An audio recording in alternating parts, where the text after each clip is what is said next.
Good morning, everyone. Welcome to today's hearing. Today we're going to continue hearing evidence from Mr. Robert Black. So would you ask Mr. Black to come in, please?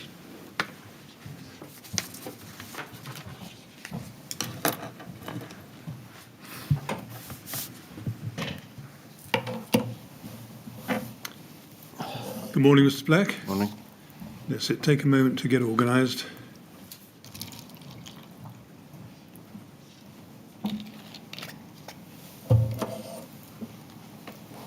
All right. Yes, Mr. Millett, when you're ready. Mr. Chairman, good morning. Members of the panel, good morning. Good morning to you, Mr. Black. When we broke on Thursday evening, we were discussing the question of door closers and Laura Johnson's attitude to them. Laura Johnson said no to this. You'll recall that's where we'd got to. Yes. Can I show you, please, TMO 1001 7254?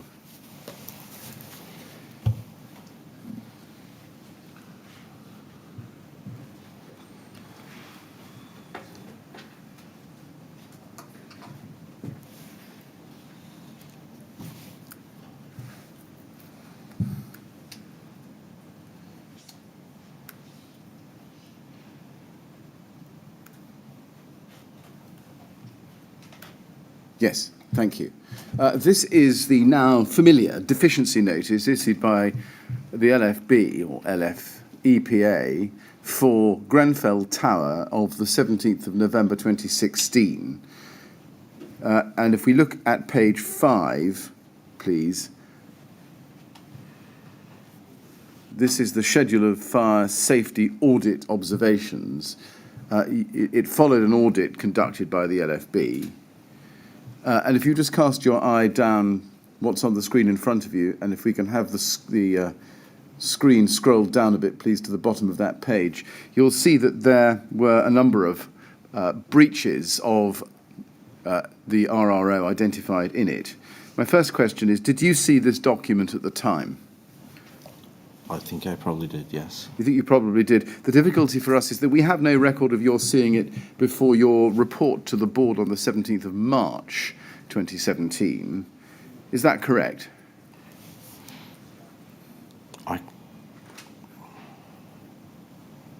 Sorry, I can't recall, actually. Right. If I'd seen it. After Adair Tower on the 31st of October 2015, so a year or so before, and your discovery on the morning of that fire or thereabouts of the existence of a prior notice of deficiency, did you not want to know about every notice of deficiency as soon as it came in?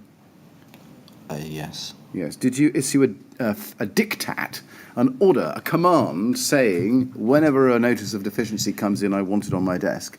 Did you issue a command like that? I can't recall. No, I think it's something you'd remember, though, isn't it, if you had? Yes, unless I said it verbally. Yes. Do you agree, looking at, well, perhaps let's look at Article 17.1 at the foot of page 5 and the top of page 6. We look at Article 17.1, it's referring to the protected route. And if you look at the very foot of page 5, with the capital letters, it says the protected route has been compromised by the fitting of doors that do not self-close. Flats 44 and 153 were checked at audit and did not self-close. Whenever you saw this document, would you accept that it was absolutely clear, mid-November 2016, that the LFB were concerned at the self-closer issue in numerous TMO blocks, including Grenfell Tower? Yes. And that the LFB were particularly concerned by the failure of the TMO to have a planned programme of maintenance of self-closers across the stock? Yes.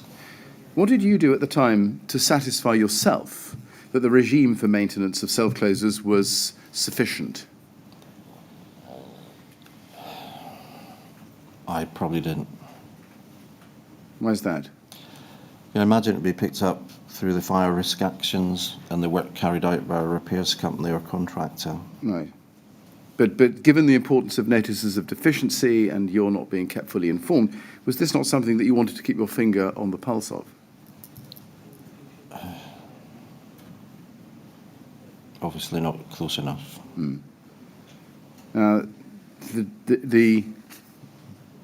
we should look at page 1 for this, please. Could we go back to page 1 of this? But you'll see on page 1 of this document that the deadline in the first paragraph there for cure was the 18th of May 2017.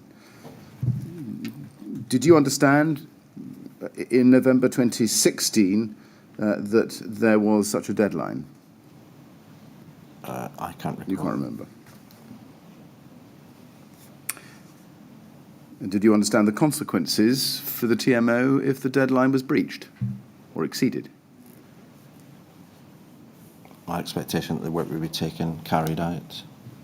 Well, did you do anything to satisfy yourself at the time that the TMO was using its reasonable best steps to meet the deadline? My expectation is my health and safety manager would have done that. So someone else? Yes. In your organisation? Yes. And what did you do to monitor, keep your finger on the pulse to make sure that health and safety manager was doing everything in her reasonable power to ensure that deadline was met? She's supported by her manager. Can we then go to TMO 1004598? Did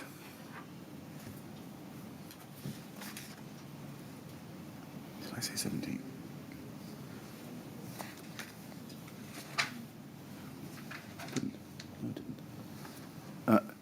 Now this is an email. If you go, please, to page 2 in this email run. This is dated the 23rd of November 2016.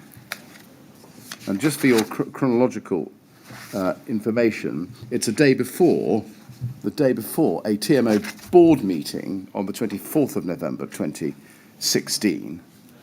And it's an email from Judith Blakeman to you, and it starts, while Mr. Daffan engages in hyperbole in his Grenfell Action Group blog, it is read by most residents of the tower, and the most recent article causes me concern. Mr. Daffan discussed the fire safety issue with me at a recent meeting, and I did point out that the instructions in the event of fire had been included in one of the refurbishment newsletters. However, I do take his point that instructions are not permanently available on notice boards, nor in a discreet letter to all residents and in appropriate languages where required, and I'm asking whether this can be rectified. Now, this is a reference to the GAG blog. When you received this email, were you aware of the GAG blog, the Grenfell Action Group blog? Was I aware of it? Yes. Yes, you were. Had you read the blog before you received this email, do you think? No. You hadn't. Right. Let's look at it. It's TMO 00835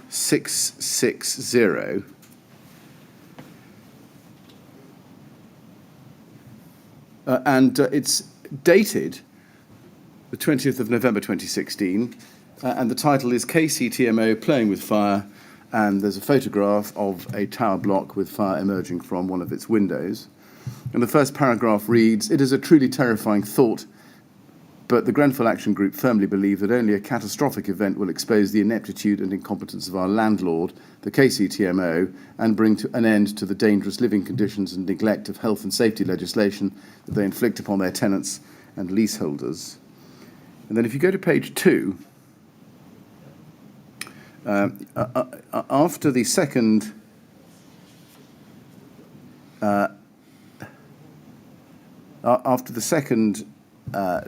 whatever you call it, the link, web link, it says, in the aftermath of the Adair Tower fire, the London Fire Brigade found that the KCTMO had not been looking after the safety of residents properly, had issued an enforcement order compelling them to improve the fire safety in the escape staircases and to provide self-closing devices to all the tower block's front doors.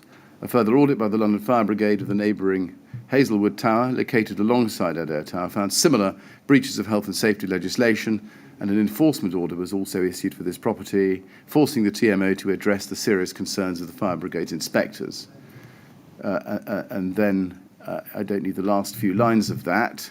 And then it goes on to say, in the last 20 years, and despite the terrifying power surge incident in 2013 and the recent fire at Adair Tower, the residents of Grenfell Tower have received no proper fire safety instructions from the KCTMO. Residents were informed by a temporary notice stuck in the lift and one announcement in a recent regeneration newsletter that they should remain in their flats in the event of fire. There are not, and have never been, any instructions posted in the Grenfell Tower notice board or on individual floor as to how residents should act in the event of a fire. Anyone who witnessed the recent tower block at Shepherd's Court in nearby Shepherd's Bush will know that the advice to remain in our properties would have led to certain fatalities, and we're calling on our landlord to reconsider the advice they have so badly circulated. And then in the last paragraph in bold, and I'll read it just so that people can remember the particular blog. The Grenfell Action Group predict that it won't be long before the words of this blog come back to haunt the KCTMA management, and we will do everything in our power to ensure that those in authority know how long and how appallingly our landlord has ignored their responsibility to ensure the health and safety of their tenants and leaseholders. They can't say that they haven't been warned. Now, trying to leave aside the tone of that email, the language of it, did you read it at the time, do you remember? Yes. What did you think of it?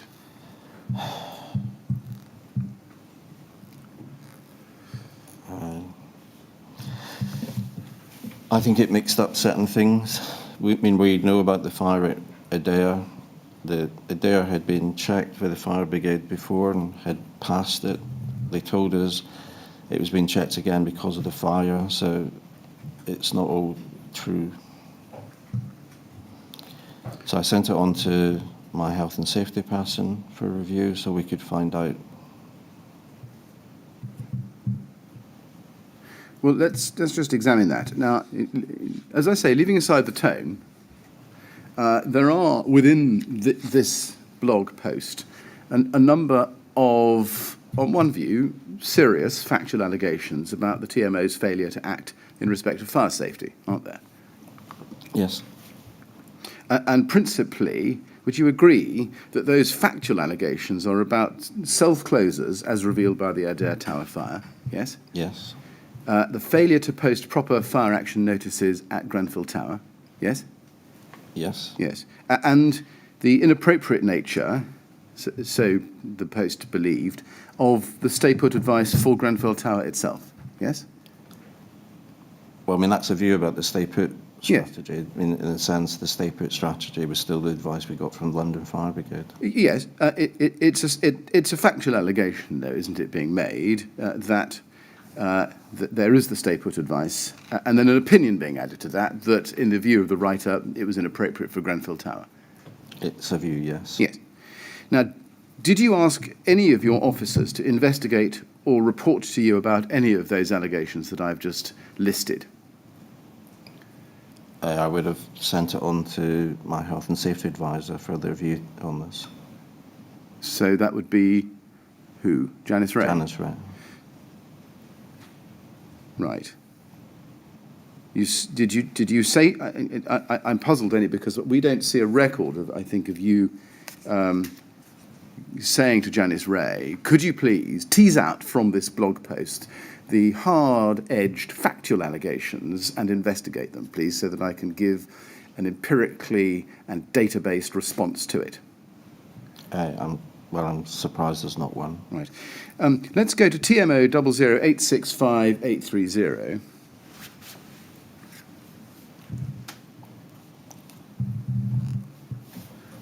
This is an email from Barbara Matthews to Janice Ray, dated the 5th of December 2016. So a week or two later. Janice, I've spoken to Robert, and he agrees we should do nothing. This is not the sort of website we should be responding to. Did you say that? I'm having to remember. Sorry, it's the first time I've seen this. I haven't come across it before. Or did you say that? Well, that's what I'm trying to recall. Well, can you? Can you Yes. raise it up so I can see the bottom, please? Do you want to see that? Yes, of course. It is a response from Barbara Matthews to Janice Ray. Is that what you look? I'm happy to look at the whole. No, that's the bit I just wanted to read, if that's all right. Of course. We can look at the whole string if you like. No, it's fine.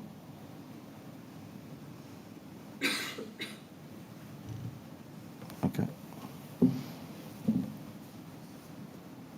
Well, let's actually. You're, No, it's fine. I've read No, it. I just couldn't quite think I want understand. to show you a document, actually, but to be fair to you and so that everyone else can see the full context.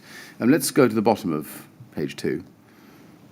This is an email, in fact, from Peter Madison of the 2nd of December 2016, so it's a little bit before the one I was going to show you, to somebody called Truda Scriven at the TMO, and Pete Griffiths and Janice Ray. Who was Truda Scriven? I'm trying to remember. Was she a lawyer, an in-house lawyer? We didn't have an in-house lawyer. Right. I'm not sure, so I can't recall the name. Okay. No, leaving that on one side, he says, Truda and Pete, attached is a recent posting on Mr. Daffard's Grenfell Action Group website. Truda, could any of the allegations be described as libelous? The comments are scaremongering at the least. Do we need to respond to reassure residents? Pete and Janice, I would appreciate your advice. Now that's how this email chain starts. And then it goes on at the foot of 1, which is where I think you wanted to go. Yeah. Janice Ray to Barbara Matthews, 2nd of December. You don't see this, of course, at the time. Barbara, I've highlighted the section in the recent blog which Peter has just circulated, which refers to the fire death at Hazelwood.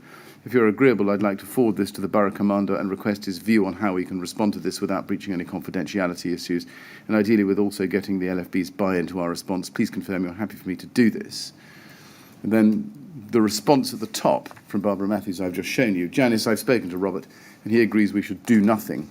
This is not the sort of website we should be responding to. So that's the full context. Right. Did you think this blog was scaremongering, as Mr. Madison seems to have thought? I think the thing around the death at Hazelwood, I think has never been proved that there was a death or fire a death at Hazelwood. Apart from that? Well, I think that's that's partly when you get this mixture of people saying things that are true that are not true and keep on repeating them. Right, so was the aim here to fasten on the allegation that was not true and not deal with those that were? I can't recall it at the time, sorry. Right. What about the rest of it? Leave aside the Hazelwood allegation of death. Was the whole of it scaremongering? I haven't read it all. Right. I've read you a fair bit of it. Oh, The bit I've read to you. Yeah, is that sorry. all scaremongering, do you think? Not all of it, no. No. And then if we go to the top, where it says, I've spoken to Robert and he agrees that we should do nothing. My question, again, did you agree with Barbara Matthews that you should do nothing? I can't recall the conversation. But imagine if Barbara said I did, I did. Right. And when she says this is not the sort of website we should be responding to, is that something you told her, or was that her own statement? I think it might be her own statement. Do you know? Can you help us? Well, I think we had issues with websites in terms of actually which work in a non-regulated space, and we'd taken employment and legal advice about how best to deal with them. And in the sense, the advice we got in terms of that was to protect our staff by not saying it. Senior managers could still see it, but it had been a thing that started some time ago, not particularly this website, which led us to that view. There was another one which had we tried for ages to reason with it, to deal with it, to manage it, and eventually just got to a stage we couldn't do anything about it. So after consulting the police, HR and our lawyers, they advise us that in terms of duty of care, you should block them where it feels it's attacking our staff in terms of in a libelous or horrible way. Yes, the problem with that approach, do you agree, is that if you take a blanket approach to not responding to anything in blogs, you might miss allegations which are actually not only true but important. That's a risk, isn't it? There is a risk, yes, but in a sense, as for us as an organisation, trying to manage so that, in a sense, there wasn't just one blog, across all local authorities you have these, and it's quite difficult just to keep on top of them in terms of, and that's just the position you find yourself in. It's quite hard to, and if you do find something that's not true, you can't really do anything about it. I mean, we have tried, when it all started, for a considerable period to try to address it, to get the sites that hosted it to address it, but it became so resource hungry that we just had to stop. So as I said, after taking legal advice and employment advice, we came to a decision to do that. Now, we know that the TMO did actually respond to Judith Blakeman's email. Let's go to that. It's TMO 100045908.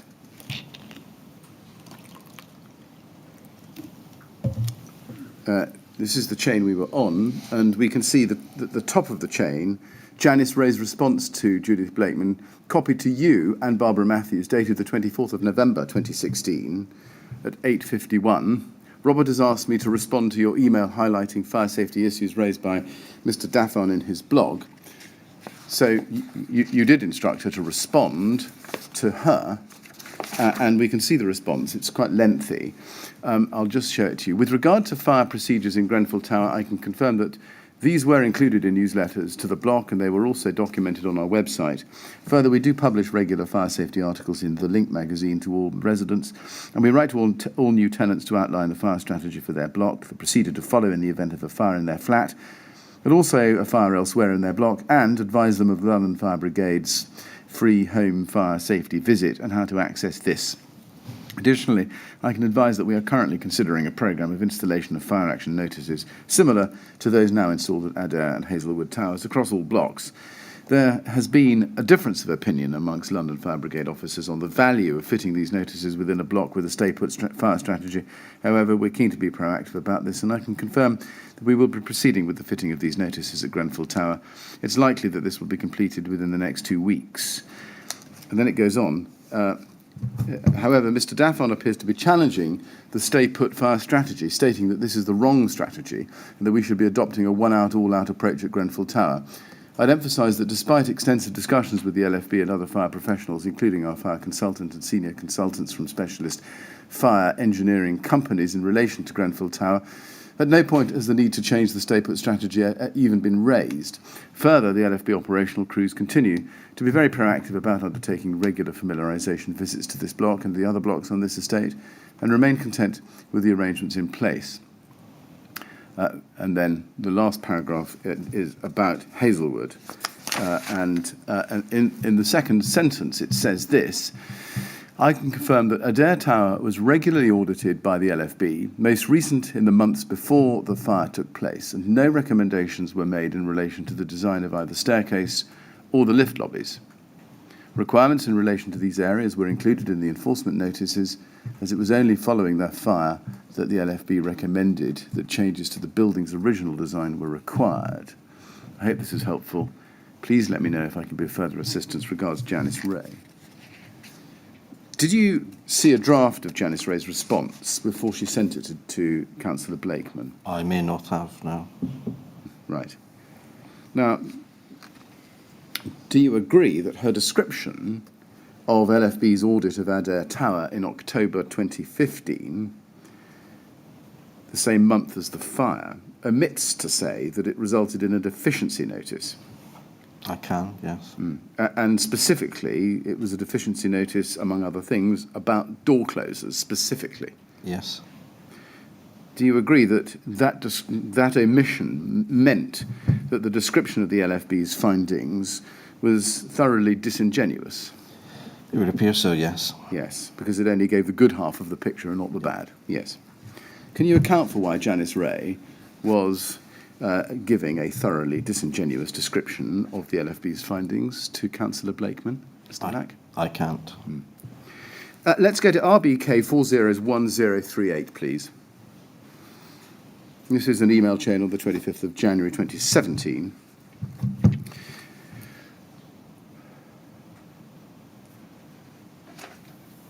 At the foot of the email chain, and this is where Janice Ray, if you go to page 2, is forwarding to you and Sasha Jevons, copy to a wide variety of staff within both TMO and Repairs Direct, the letter from the LFB and it goes on, confirming that the work specified in the enforcement notice, this is for Adair Tower, have been satisfactorily completed within the specified time limit. LFB have confirmed that they will be sending a similar letter in relation to Hazelwood, and I will forward a copy of this when we receive it. And then if you go up to the foot of page 1, you respond to, or rather, you forward this on, I should say, I'm sorry, to Laura Johnson, 25th of January, same day. And you say, Laura, for information, somewhere it might be good to meet to look at how we respond to the fire brigade, as I think we're being driven down a road by a group which seems to be unaccountable. Is the overall responsibility for this moving to the mayor? Might give us and LA political leaders to influence the area more.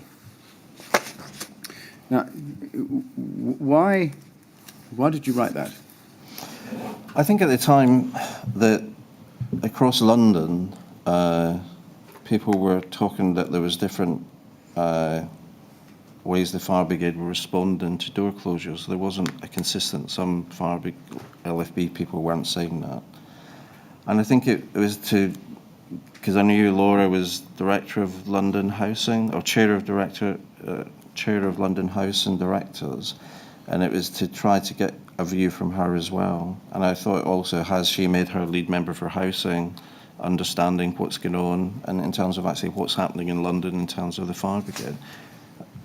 Because it seems to be that you got different response in different places. I think that was the context I was trying to express. Why not just challenge the enforcement notice in court? Well, that would have been a council decision, not mine. No, with great respect, the TMO was the recipient of the enforcement notice, was it not? Yes. So why not challenge it in court? I wouldn't really like to challenge the LFB in court. So would you... I think it was about trying to find a political position about how the London Fire Brigade wouldn't act consistent across all London boroughs. So is it that you prefer to use backdoor political influence over the LFB as opposed to a legal challenge to the LFB enforcement notice? No, I think it's just political influence. I don't think political influence isn't backdoor. It's just about actually do the politicians know what's going on the ground? So, that's a position. I don't think there's anything backdoor about it. Well, all right. But how would exercising political influence be transparent in the same way that a court hearing in which the enforcement notice was challenged? I wasn't thinking of going to court. I was trying to understand the situation. No. Did you actually ever consider or consider taking legal advice on the question of whether or not you should challenge the LFB's enforcement notice for Adair Tower on the question of door closers? I can't recall, sir. I don't think I did, no. No. Now, can we go please to RBK 000-46603?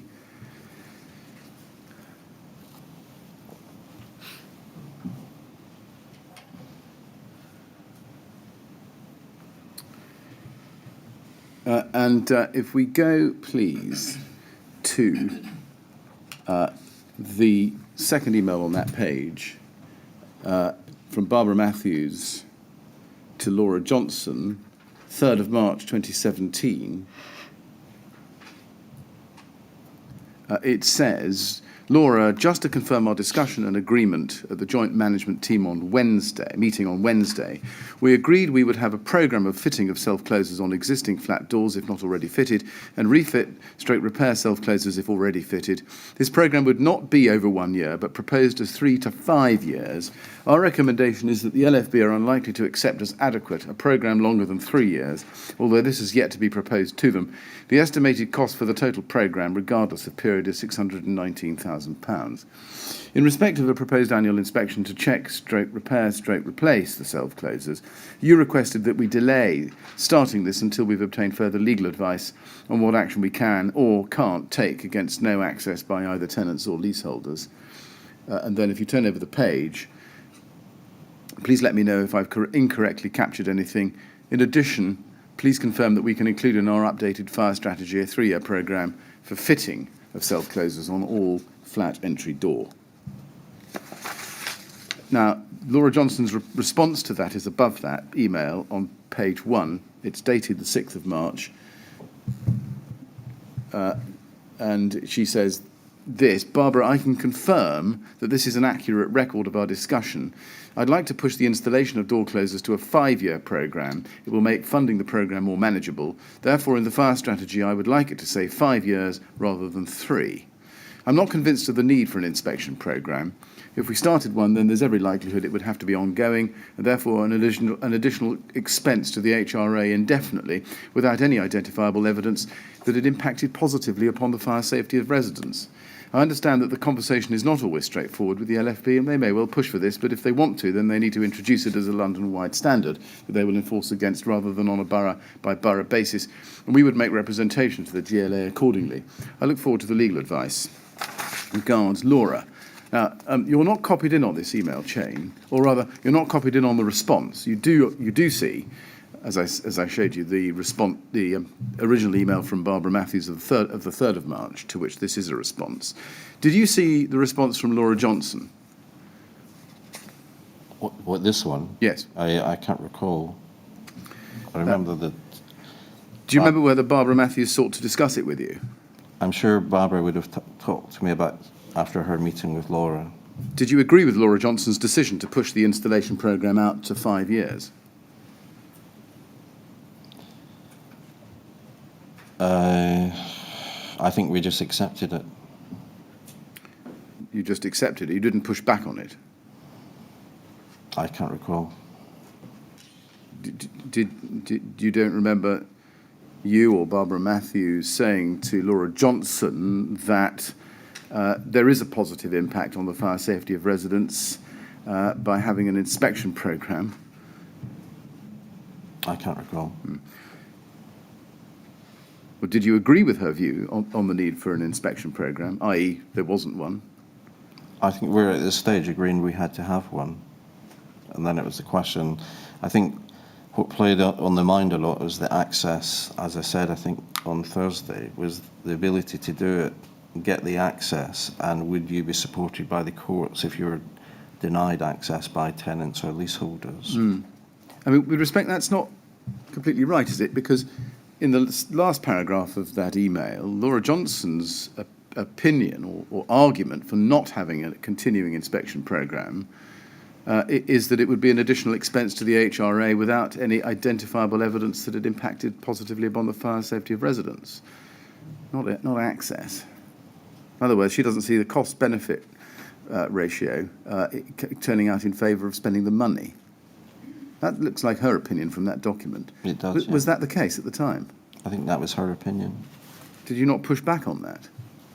I can't recall on this specifically. Right.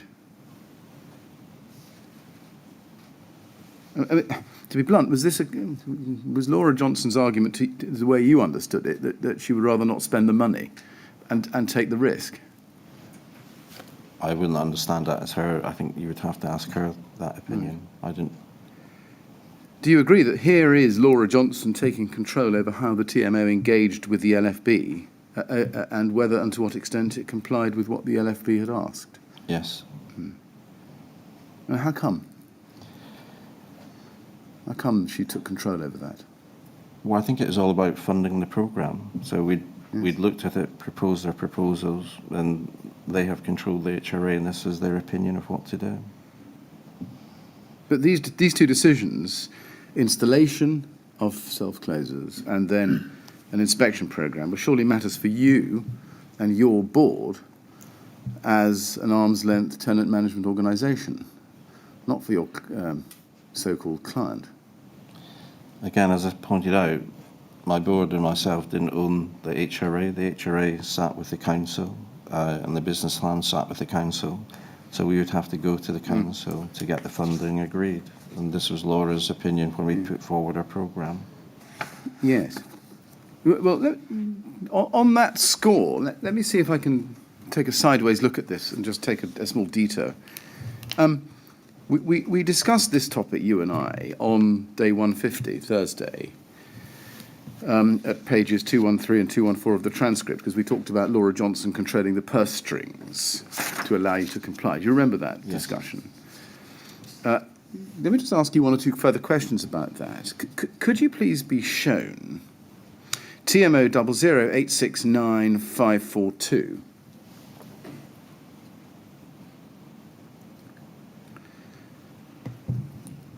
Now, the document that's coming up is on page 1, the first page of a pack for the TMO away day of the 2nd or 3rd of November 2012. Now, I appreciate, Mr. Black, that this is some 4 years before the Grenfell Tower deficiency notice we've been looking at. And so, obviously, one must make allowances for that. But I just want to ask you one or two things about it at this time. If we go, please, first in this pack to page 24, we can see a letter from Laura Johnson to Faye Edwards. And Faye Edwards was your chair, wasn't she? Yes. Yes. Dated the 28th of September. And if you go in that letter to page 26, please. We probably want 25. 26 is where you see her signature at the bottom, but we want 25 and then over to the top of 26. Under the heading Effective Asset Management, in the second paragraph, she says this: the recent survey carried out on the condition of our stock, however, shows a necessary investment of £105 million over the next 5 years to carry out basic repairs.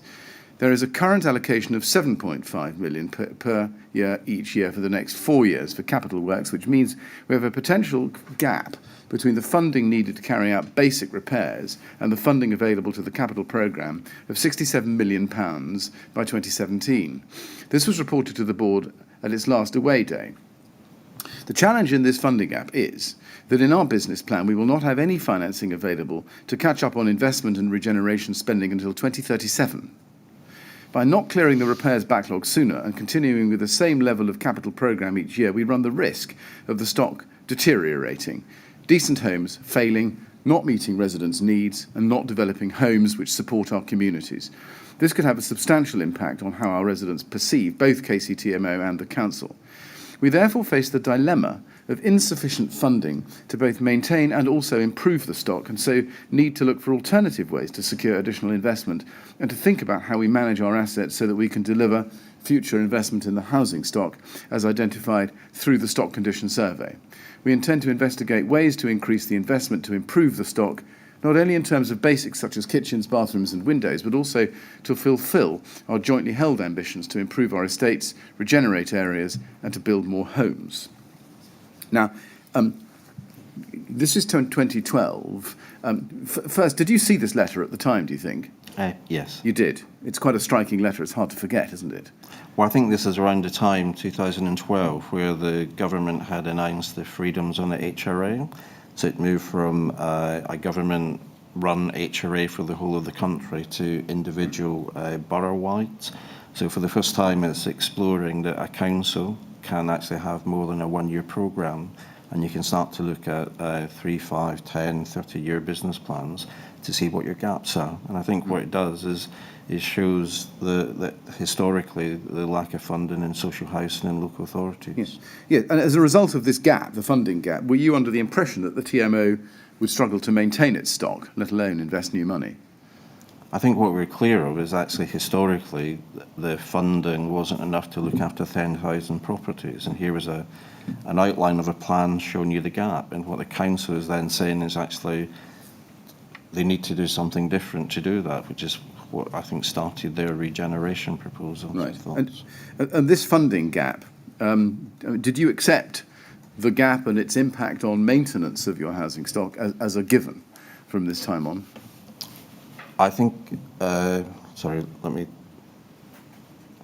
what we knew is that for the first time we would have a 30-year plan, and we could see that the £7 million investment would increase, which meant we had to sort of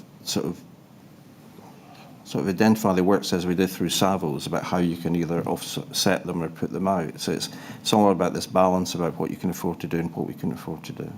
So, and did you in your mind, or did anybody within the TMO in their minds, carve out health and safety spending, specifically fire safety spending, from this analysis, so that come what may, money would always be available for fire safety, or was fire safety just lumped in with maintenance generally?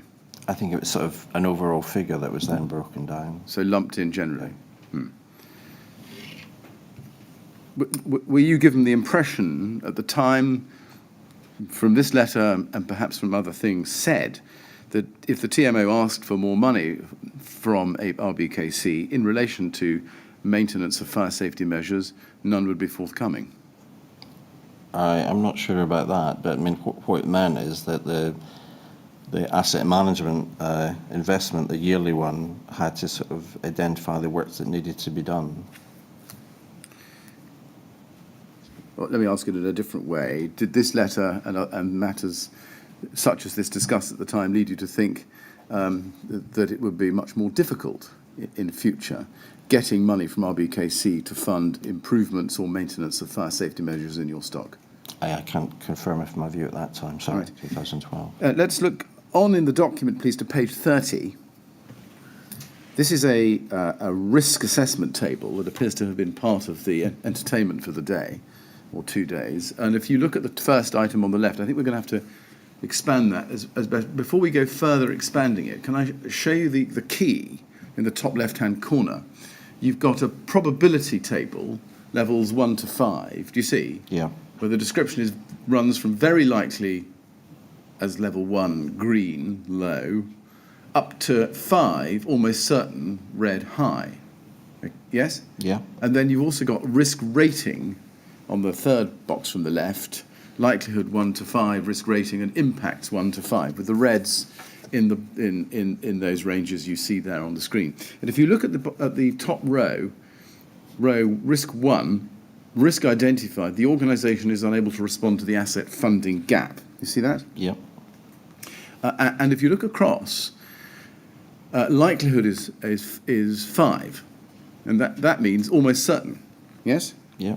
And the impact was 4, which means serious. Yes. Yep. Yes. Now, were you at this away day? Yes. Yes. And did you agree with that assessment? I think so. Do you know who drafted this table? Who drafted it? Yes. Who created it? The board had worked with a set of consultants. I think it was our insurers that designed it and worked with the board to develop it. Right. And then it was maintained by Yvonne Birch's team I can't remember the title. Right. And then if you look at existing control measures, work in conjunction with RBKC on options for HRA TMO, those are the existing control measures. And then the residual risk, the funding gap will remain for the next 3 to 5 years, and long term there could be structure changes. What were the structure changes that were contemplated there? I think that's when it was the beginning of the idea that RBKC would be looking at their estates about regeneration, completely different, about whether they can increase housing on the stock, to increase rental income. So it's looking at it a completely different way. And if we look at the second risk in line 2, row 2, the organisation has no track record of business diversification and may not be able to grow sufficiently over the next 3 years. This may mean that RBKC could get another strategic partner. And the likelihood of that was 3, medium, likely. See that? Yeah. Impact 4, again, serious. But the risk rating was 12, Yeah. So medium. Now, obviously that was risk number 2. That was a real possibility, otherwise it wouldn't have been in the table. Yeah, I mean, sorry, I was just trying to recall the conversation. In a sense, when between 2000, I think, 10 and 11, RBKC, I think, was around at this time, was also looking about whether you would do a stock transfer. So a lot of local authorities had looked at their business plan to see that they wouldn't be able to generate enough money to manage their stock. So they'd actually, over the years, transferred quite a lot of local authority housing to housing associations who had more money investment to do that investment. So I think RBKC, I think they had a housing option strategy roundabout either the year before as well, which looked at different options in terms of stock transfer or finding another organisation. And I think in the end that because of HRA freedoms that they felt they could manage it themselves. Right, I see.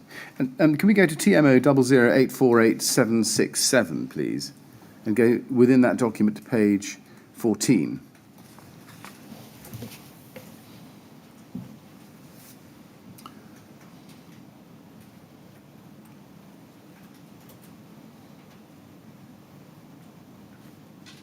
Now, these are the minutes of a board meeting, KCTMO board meeting, which starts on page 1, if we could just let go to that. This is the 2nd of November 2012. It is the away day board. It seems to be the minutes of that. Yeah. And you were present, or rather in attendance, and you could see that there was a large cast of people who were there. Can we go back to page 14? And under risks, you can see there, review was financially driven. TMO would have to evolve in order to deliver key council outputs. If we did nothing, we might be done to. The council could decide that TMO should not be part of the solution, either for management or regeneration. TMO management could be gradually eroded. Does that tell us that there was a concern at the TMO, among the senior echelons, that RBKC might terminate the TMO's contract and get in somebody else if you didn't show them that you could stick to the pre-existing budget, even though there was a shortfall? No, I think this was a bigger picture strategy day where the TMO board, because remember this is a board day, they were looking at big picture stuff. So it was generally them understanding that, you know, times were changing, and if the TMO didn't evolve or what it wanted to do, then you might find yourself you're not part of the solution. So I think it was the board just been understanding risks and looking at different things. It was a thinking day. I wonder whether you're just underplaying it a little bit. What does it mean, if we did nothing, we might be done to? What does that mean?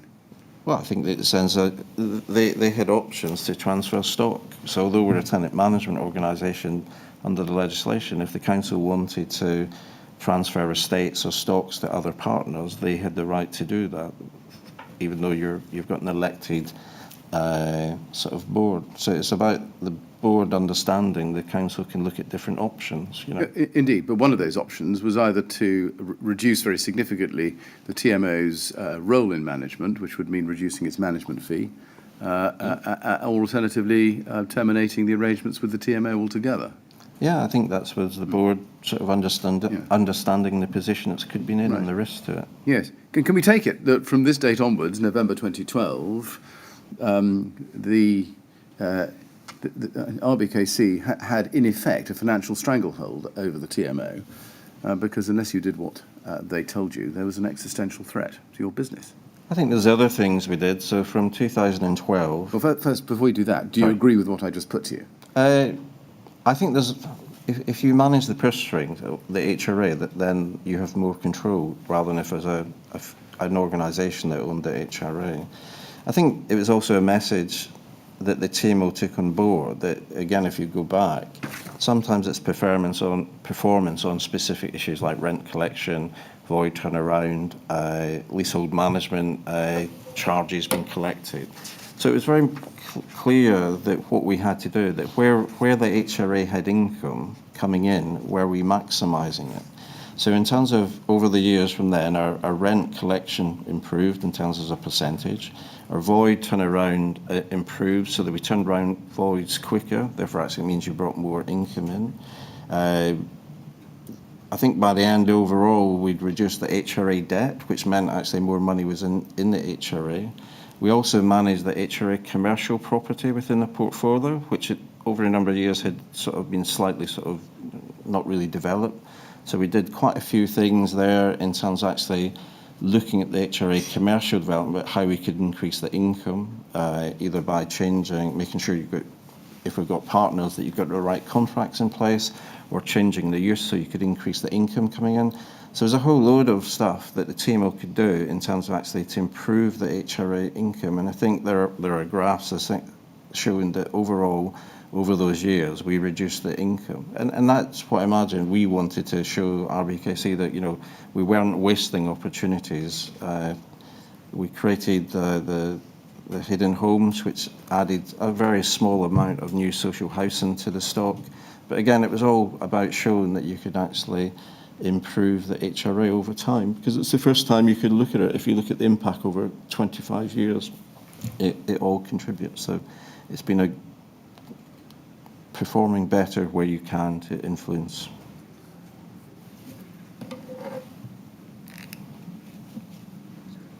And if you go to page 16, you look at risks there, you can see fourth bullet point down, well, first bullet point, stock is split up, balkanisation. Third bullet point down, unfavourable lease conditions. Fourth bullet, TMO is not part of the future. And then sixth bullet, if the stock is transferred or partially transferred, there was a risk of the TMO's influence decreasing. Seventh, joint venture is gone for without us being a partner. And then final, if we're chosen as a partner with too thin resources, services would suffer. And those were risks which were clear to the board. These were risks during the process that the board, so we had a consultant there for the day. Remember, this is a board away day, it's not an exec officer away day. And we were there to facilitate the day. So really this was a consultant who was managing the day, was making the board think of actually, you know, not thinking you're going to survive forever, to think about the future, to see what the consultant could show you across England and other parts of the country, what was happening to local authority housing in general, and what was happening to TMOs who weren't seen part of that solution. So, you know, partly this is then to help the board think through its risks. Yes, I hadn't quite got to the question part. Sorry. Doesn't matter. The risks identified there, those remained risks, did they not? Between November 2012 and 14th of June 2017? I think, well, I mean, I think that, you know, you depend on politics, things change. I mean, I think by then what was clear that RBKC had decided that it didn't want to transfer its stock, so, or didn't want to split up its stock. I'm just looking at that stage they weren't talking about joint venture, but in a sense they decided they wanted to do regeneration, and working with Savills and some other companies were beginning and had started to look at estates where they could develop them or regenerate them or add more housing. So they'd taken on that key role. We weren't part of that. And that's just the situation we found ourselves in. Now, let's turn to a different topic. The fire at Trellick Tower on the 19th of April 2017. Now, do you remember that on the 20th of April 2017, you were sent an email by Keith Benton about the issues that had arisen in that fire on the 19th? Yes. Yes. The email is at RBK403234. And let's look at page 1. At the foot of that page, we can see, here's the email, dear TMO, it's to you. And if you turn the page, you can see that Keith Benton, who is chair of the Trellick Tower Residents Association, says at the top of page 2, as I'm sure you're aware, there was a major fire on the 27th floor of Trellick last night. By chance, no one was hurt in either the fire or the evacuation. Residents were extremely good, alarming their neighbours, making sure everyone evacuated by the stairs, etc. So well done them. On the other hand, the security guard had no idea whatsoever on what was needed. We called Serge to find out the drill, where the keys to the firebox were, etc. No alarm was in place, no emergency drill, nothing.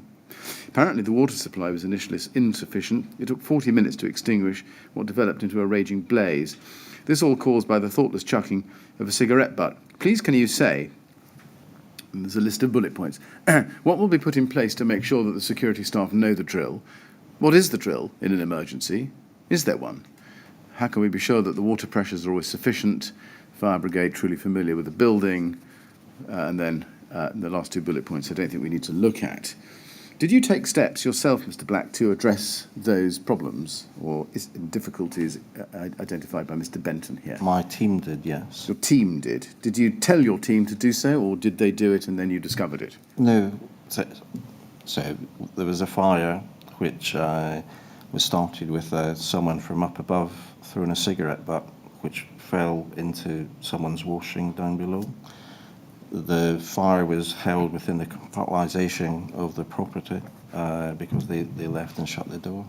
And then we looked through, when Keith sent us this, we looked through the issues to see what we could do. So we spoke to the company that employed the security staff because they should have known the drill. They had been trained on it.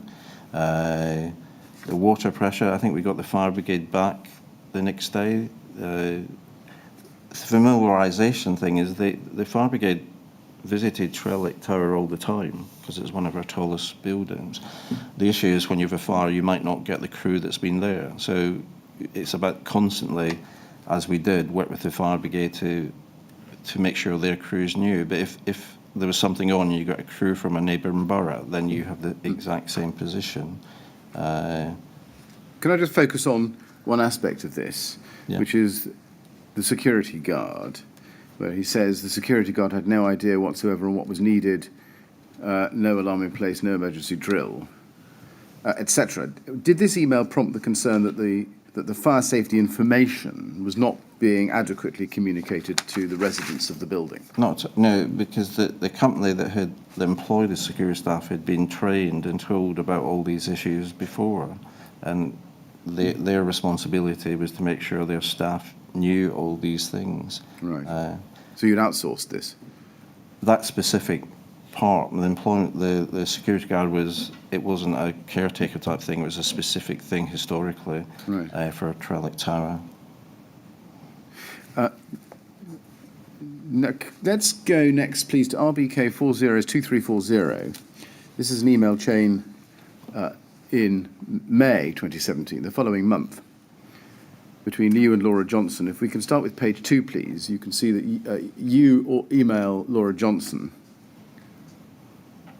on the 17th of May 2017, foot of the page, subject Chair of Scrutiny. Dear Laura, just a quick one. Councillor CDS said yesterday that Councillor Makeover, I think that should be Makeover, was being very negative about the TMO at some Conservative Party meeting the other night. This seemed to stem from something at Scrutiny. He was worried about leaseholder doors and said we were not doing something. It was all a bit vague, but a bit of general chatter about how we are not performing in this area. Speaking to Barbara, she seemed as confused about what the issue is.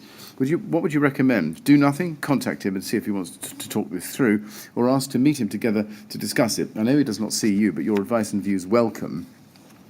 And then if we go to the foot of page 1 over to 2, we can see Laura Johnson responds to you, very foot of 1, and if we scroll to 2, this is on the 18th of May.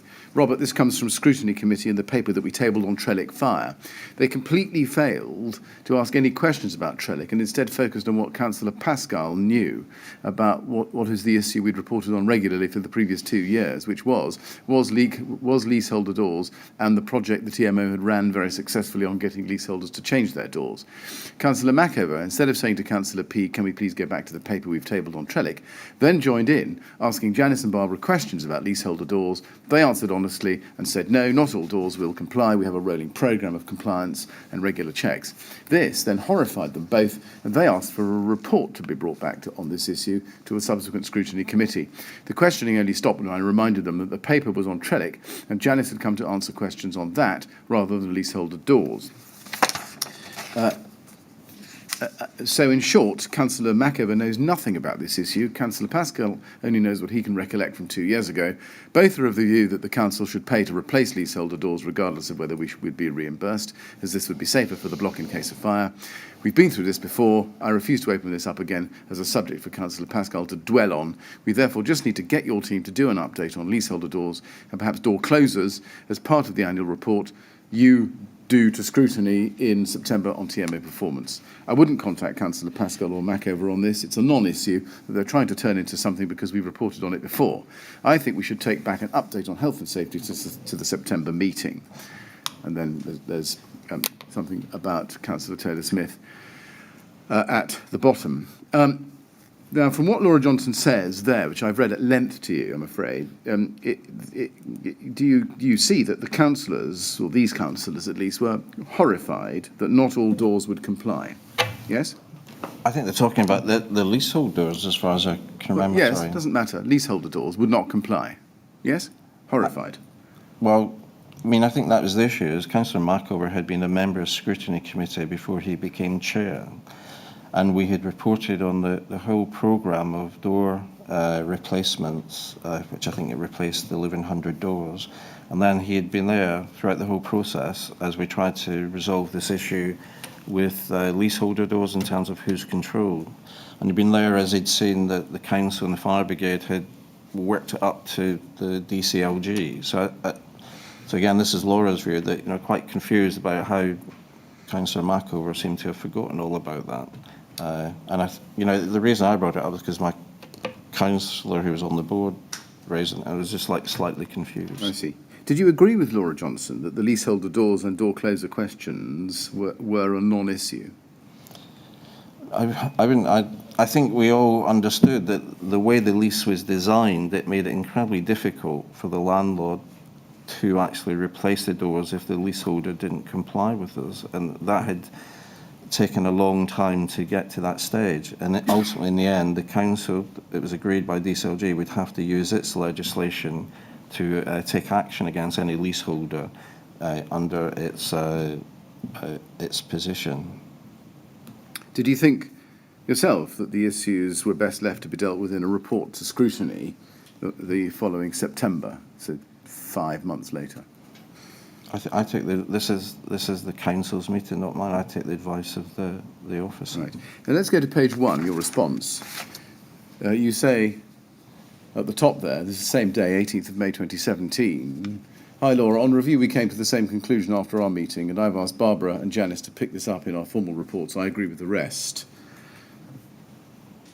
And the effect of this, do you agree with me, is that a legitimate concern raised by a councillor is dismissed essentially as a non-issue by both your organisation and RBKC? No, I think I've answered that.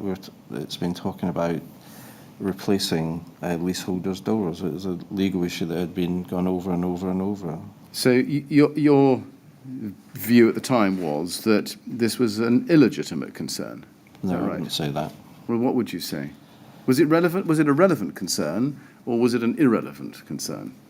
I can't remember the context of the meeting. I wasn't at the meeting. I was told second-hand the issues. I'd raised it so I could get advice from Laura about whether I should go back to the councillor. So it's one of those ones, not hearsay, but he said, they said.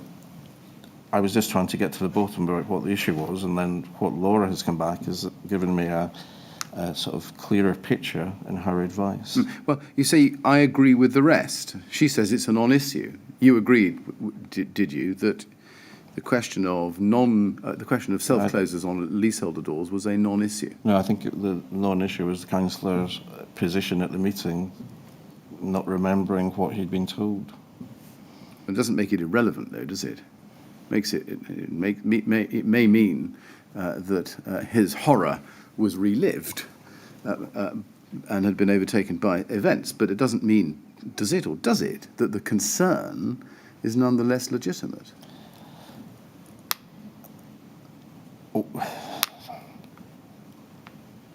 The reason I raised it with Laura, because was it something I should take forward? I think her view is the councillor should have. It wasn't his horror. It was more that I think the horror was that he couldn't remember this whole process it went through, which was very public, very high profile at Scrutiny about the issue of leaseholder doors. I don't think anyone was dismissing it. I think it was more about how someone who had forgotten all that time what had been reported to them on Scrutiny.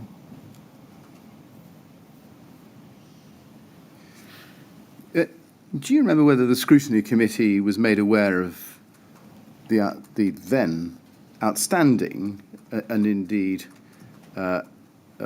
about to expire deficiency notice in respect of Grenfell Tower and in particular the self-closers? I can't recall, sorry. No.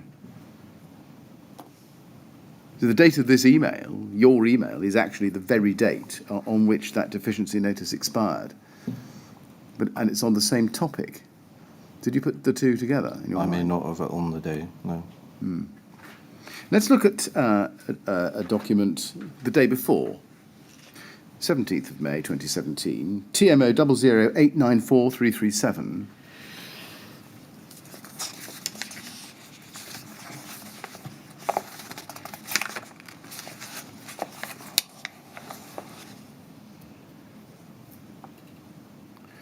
This is the minute of the executive team meeting of that day, and you are present, as is Barbara Matthews. If we can go down, please, to page 2, 2.6, fire at Trellick. RB noted that Councillor Macover has been disparaging about the TMO over fire doors.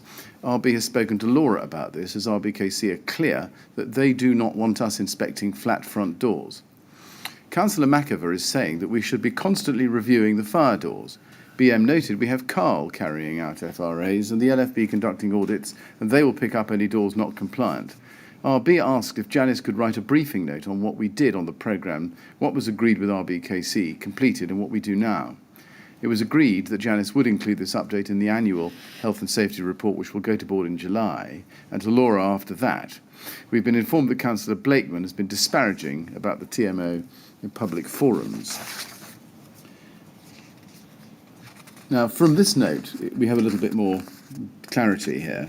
It looks, is this right, that both Laura Johnson and the RBKC more generally were clear that they did not want the TMO to inspect flat front doors to make sure they have closers? It looks like that, yes. Yes.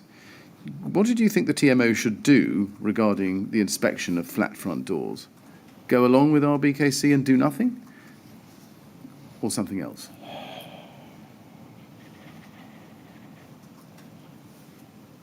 Well, I think as if we knew they weren't working, they should be fixed. I think that was our position. Yes, Councillor Macover is recorded here as having said that the TMO should be constantly reviewing the fire doors.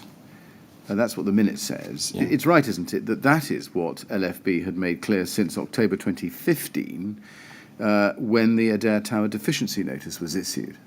That's right, isn't it? Yep. I mean, leaving aside the word constantly, and that a regular programme of inspection was discussed in early 2016 after the bi-monthly meeting with the LFB on the 5th of that month. Yep. Yes.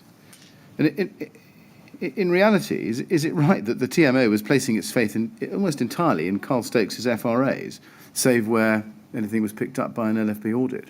Yes. Notwithstanding the fact that the TMO had clearly been getting it wrong in the LFB's eyes since October 2015, resulting in deficiency notices on this very topic, door closers. Yes. And notwithstanding the fact that the LFB had serious reservations about Carl Stokes as a fire risk assessor. Well, I'm not sure about that. Well, they did. Maybe that you didn't take it seriously, but they did, as a fact.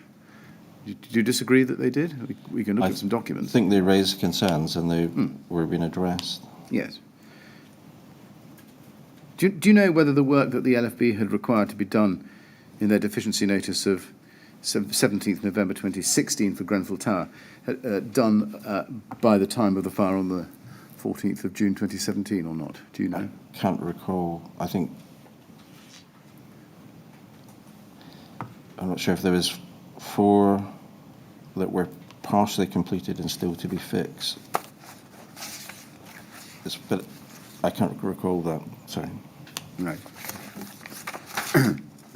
Now, Mr. Chairman, I'm afraid it is becoming ingrained, but I'm now about to switch to a completely different topic altogether, and I'm very happy to spend 10 minutes starting it before we break. Well, is that going to take you a reasonable distance? It may do. All right, well, why don't you carry on? Yes, thank you.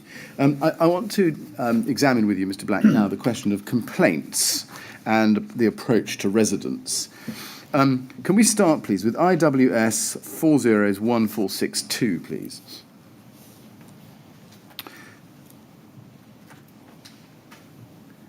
This is the first page of a long document.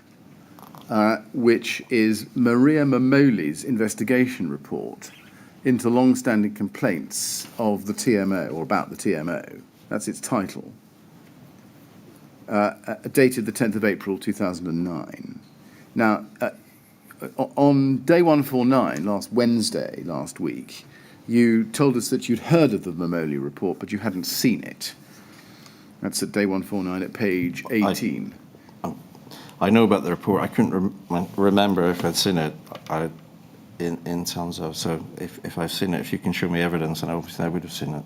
But I was very aware of it in terms of when I joined the company. Yes. Well, let's just take it slowly. Now, you joined the TMO at some point in May 2009, I think. Yeah. Yes. So this was after this document had been created. Yeah. It self-evidently is a matter of chronology. Yeah. When you joined the TMO, were you given a handover? No. Were you given a file of documents to read into so that you would understand your immediate tasks? There would have been some. In terms of, I went from interview in March, April, and there was a chief exec in place who agreed that I would start 2 weeks before she left. She left without that handover. So I came in and then had to work my way through working with what staff I had about what the issue is. So in a sense, I knew through my interview, because they'd raised specific things, which we had to, they asked all the candidates to how would you do it? So obviously I was aware there was issues, but I can't remember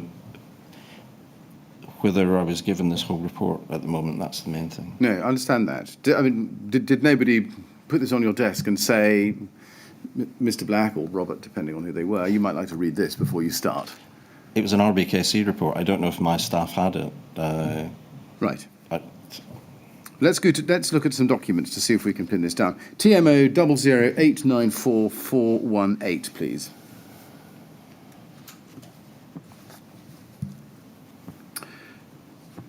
And this is an email of the 7th of September 2009 from Laura Johnson to you and Keith Holloway, forwarding an adjudication report.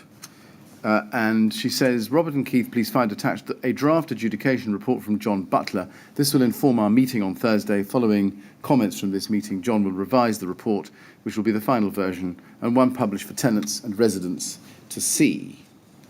Do you remember whether you'd seen the Mamoli April report by that time? I can't recall, honestly. Clearly, there was a draft adjudication report attached. Let's look at that document. TMO 008888711.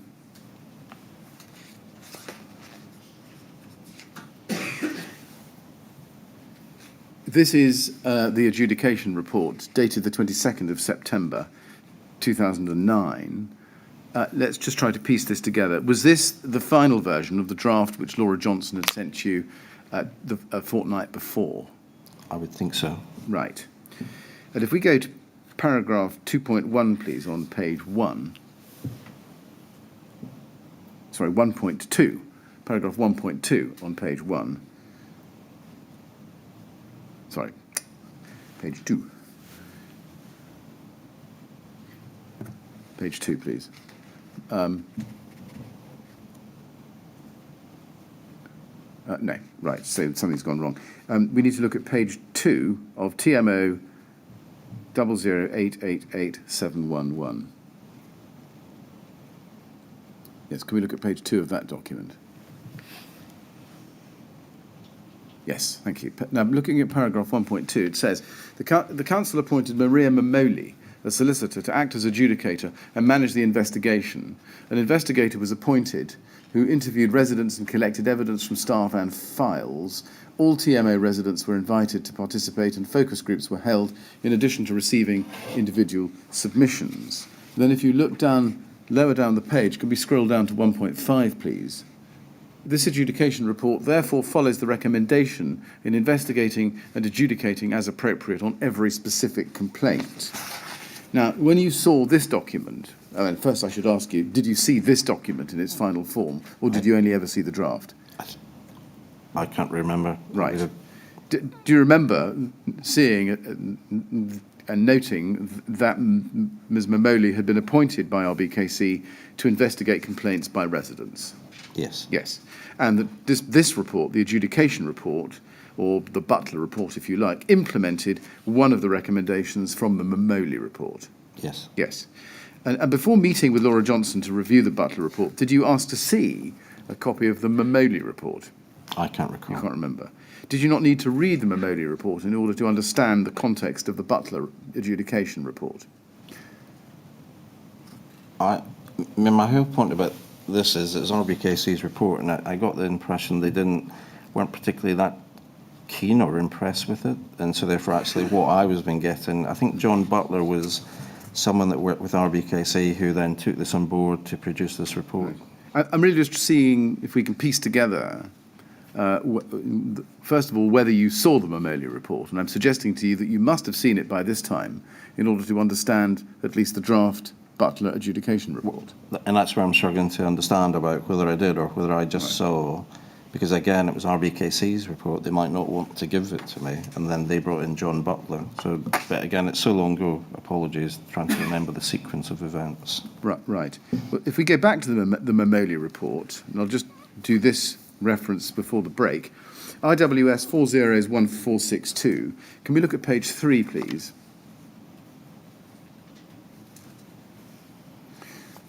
The executive summary appears here. The first paragraph says, there are a number of tenants, leaseholders and freeholders within the borough of Kensington and Chelsea who feel aggrieved that their problems have not been resolved by the TMO despite several years of complaining. And then in the third paragraph, it says, the residents' main concerns are around cyclical repairs, major works, management charges, service charges, customer care, probity and ethics, communications, performance and monitoring, trust and confidence. And then the next paragraph, but one, down, says, with the changes made to the Constitution and the election of a new board, the TMO now needs to tackle not only the governance but the real operational issues around the services it provides to meet the demands of the residents within the borough, to show true leadership, to lead by example, by being mature, dealing with strategic issues of the TMO guiding its direction of travel, with policy delegated to its committees, for operational and day-to-day management issues to be effectively delegated to officers of the organisation. The new board needs to win the hearts and minds of those disgruntled residents who have had grievances going back several years. The board must understand its constitutional and legal role and to take collective responsibility to spearhead the TMO in its improvement plan. Now, I mean, in summary, you can see just from that page that this report made serious criticisms of the TMO about the relationship between it and its tenants. Yes? It's mostly around leaseholders and some tenants. It says higher amongst leaseholders than tenants. It doesn't give a percentage. You've identified something in a paragraph I didn't read to you, in the second paragraph. I suppose the message I got when I joined is that because of a lot of these issues around cyclical repairs, major works and service charge, there was a high level of leaseholders who were unhappy with the way services were being managed. Did you understand that the Mamoli report was only or principally communicating leaseholders' concerns and not residents generally? No, I think it was a general thing, but she identified a higher than a normal. Indeed. I repeat my point. Do you remember reading what I've just read to you?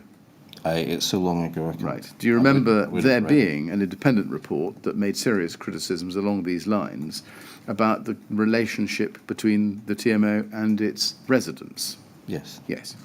And the governance of the TMO? Yes. Yes. Yes. And there were recommendations. Do you remember, at least in outline, the fact that there were recommendations made to improve the position? There were some recommendations, yes. I can't remember them all. In the sense they were, yeah. Yes. Well, we'll come back to those after the break, if we may. Mr. Chairman, is this a convenient moment? Yes, I think it is. Thank you. We'll have a short break now then, Mr. Black. Please remember not to talk to anyone about your evidence over the break, and we'll come back at 25 to 12, please. Okay, thank you.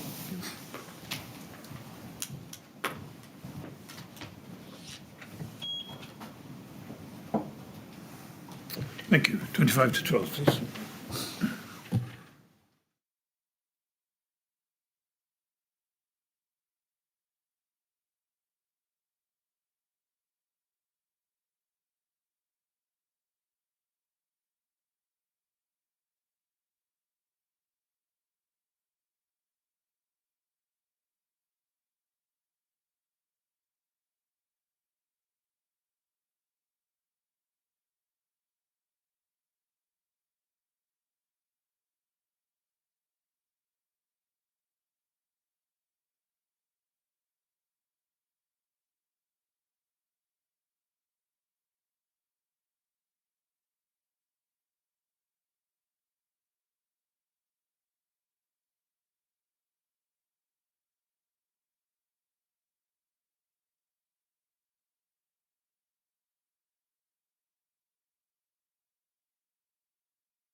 Would you ask Mr. Black to come back in, please? Thank you.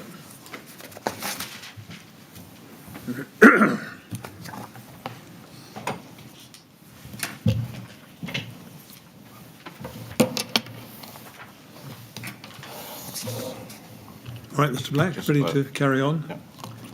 Yes, Mr. Black. Yes, when you're Mr. ready. Chairman. Thank you. Can we go back then to TMO 00888711, please, the final adjudication report we looked at earlier? As you can see from the first page there, it was produced on the 22nd of September 2009. Ironically, this very same day as the fire safety management report produced by Salvus. If we go to page 5, please, paragraph 4.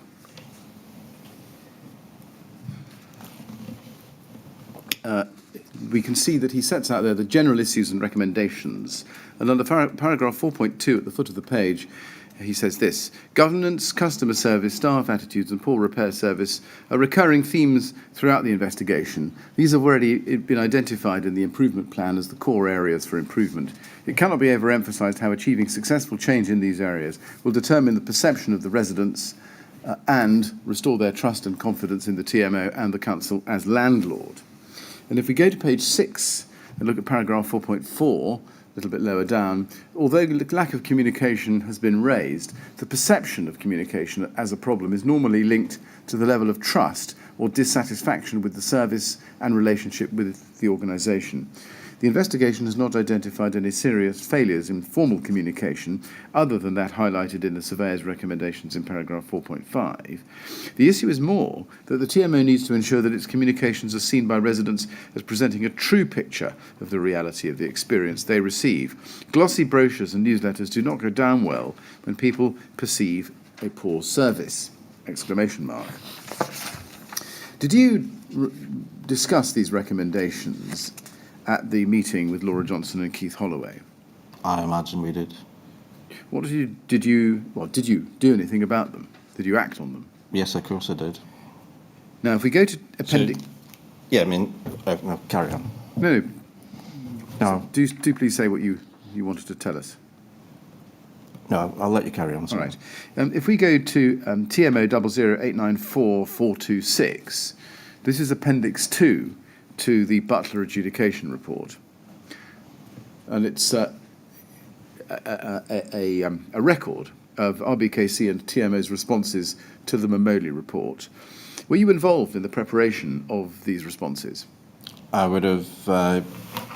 I can't remember whether Keith, who I'd brought in as a consultant to help me when I sort of was appointed, whether he oversaw that. Right. Do you remember whether these were discussed in your meeting with Laura Johnson and Keith Holloway about the report that we saw referred to in the email exchange? I imagine I would have. Right. Let's go to page 2 in this document where you can see the table. And on page 2, the first recommendation relates to customer care, PR, communication, training and development. And it says, for there to be a process of mediation / conciliation to build relationships with the aggrieved residents and the TMO, relationships between certain fractions of residents and the TMO have broken down irretrievably. Only an independent process can intervene to try and improve relations. Council response: the client role is evolving with an improvement plan process at present the focus of clienting activity. Future clienting will be based on monitoring and influencing the TMO's business plan with increased attention on assessment of outcomes. The approach to resident consultation is under review. And then adjudicator comment. This was an objective of the adjudication process itself. However, the rebuilding of relationships will be principally determined by the TMO improving service performance and being seen as professional and competent, particularly by leaseholders. So you see that. Now, the approach to resident consultation is under review, is what is said in the council response. Is it right that, in fact, no such process was established? Well, I wouldn't say that in terms of... Just let me...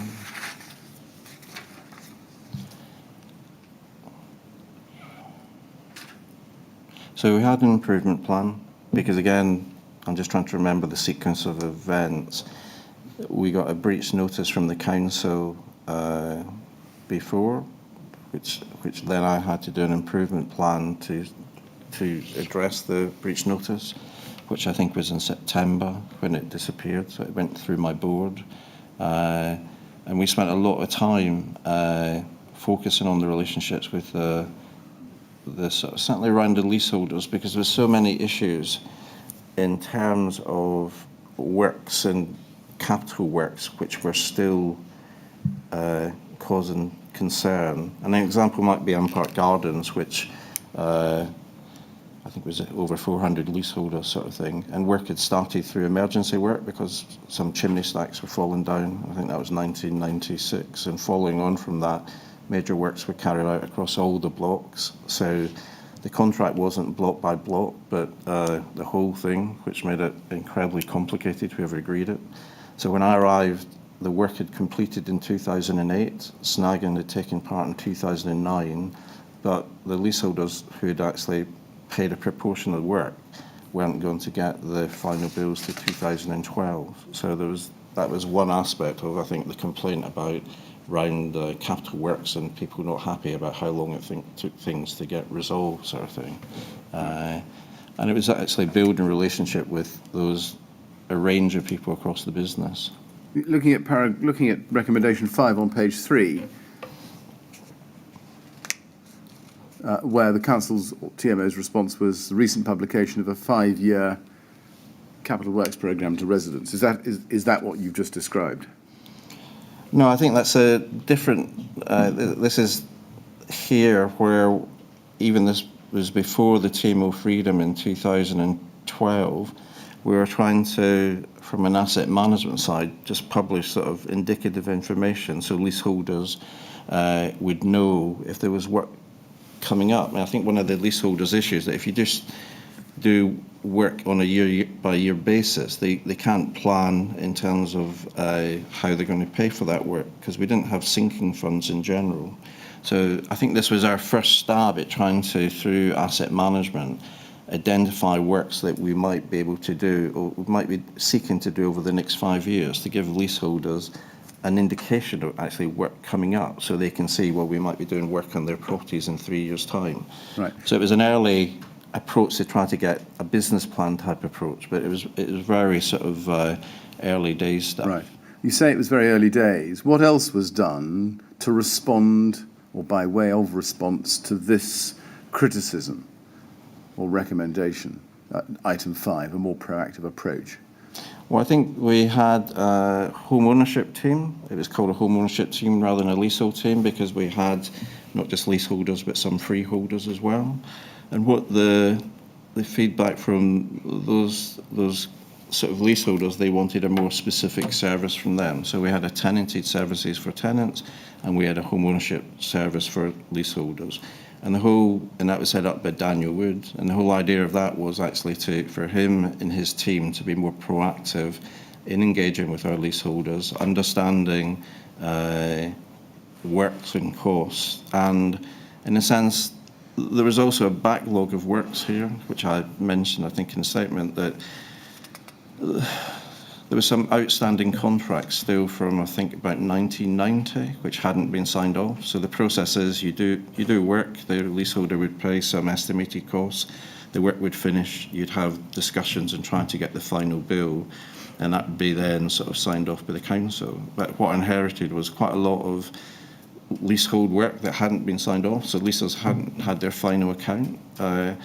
So partly Dan and his team were working through that so that we could actually identify how we could close down those contracts. And my position on that was a lot of those costs you wouldn't be able to identify going back to 1990. So you had to just take a position and present it to RBKC that actually, due to the time, you have to sort of think about how much work do we write off in terms of the cost. So that was a process that was going along for a number of years, which we eventually cleared that backlog. And that was a major source of irritation by leaseholders. And then we were working towards in terms of better engagement. So Dan set up We had a leasehold consultation group, as we had with tenanted one. So it was trying to get people on board to build that trust. And recognise that, in the sense, a lot of this happened before I came, and actually what I was dealing with was a backlog and a history which I was seeking over time to work through. And the reality is it takes a while to do. There's no magic wand to clear these issues, but we did in the end clear them and got them all signed off by the council. Item 6. TMO to be alive to the varying lifestyles and diversity of their residents and must have respect for their privacy. Wherever possible, visits to properties should be kept to a minimum and always arranged at a mutually convenient time. And the response here, the TMO has devised an equality and diversity action plan, and the core outcome is to ensure this is embedded in all aspects of service improvement plans and in preparing for inspection. Did that plan include the active identification of those with mental or physical disabilities or disadvantages? I'm trying to think here what was the issue. I mean, I think it would have. I mean, I think this is also about making sure that you're arranging visits, that you're following up on time, and it should be convenient. Can we go back to recommendation 9 then, please, or forward to it, I should say, on page 4. The council and TMO to re-examine their relationship with each other to ensure openness, transparency and trust mutually exist between the two organisations.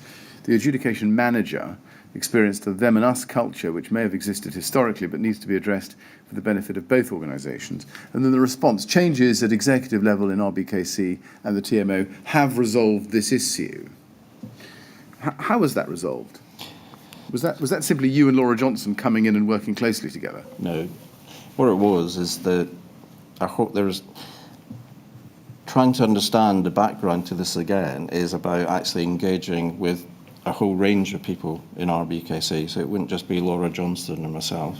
And this was about engaging through the different areas of housing, supported housing, asset management, all those sort of bits and pieces so the council would know what's going on. So in terms of my team, my executive team, my senior management team, engaging with RBKC, there's also in terms of, engaging with our local councillors, because in fact they had quite a lot of councillors in those days in the borough, so in terms of actually knowing who the TMO was or who was the lead person if they had an issue sort of thing. So that's the way I see this. It wasn't just one person, it wasn't just Laura, it was that sort of across the board. Well, it doesn't say that. It says changes at executive level in RBKC and the TMO have resolved this issue. So other than you and Laura Johnson, what were the other changes? Well, there have been the other executive directors that eventually sort of came in terms of Sasha Jevons, Yvonne Birch, Lynette Pemberton would have been there at that time. So in terms of about that team engaging where appropriate with the right people in RBKC. So, I'm sorry, it's maybe my fault for not being clear enough to tease out the very point, but is the changes are personnel changes, in other words, changes of people, not changes in roles. Is that right? Well, some of the roles changed. So in the terms of, we didn't have the exact same structure when I joined, and by this time that we'd actually created different posts. So we had a company secretary who could engage with RBKC. Sasha sort of covered the operational requirements. Yvonne and did the other stuff around policy. So it was about that addressing, from what I could see, was the perception that the senior people at the TMO weren't engaging previously with RBKC, which I didn't quite understand.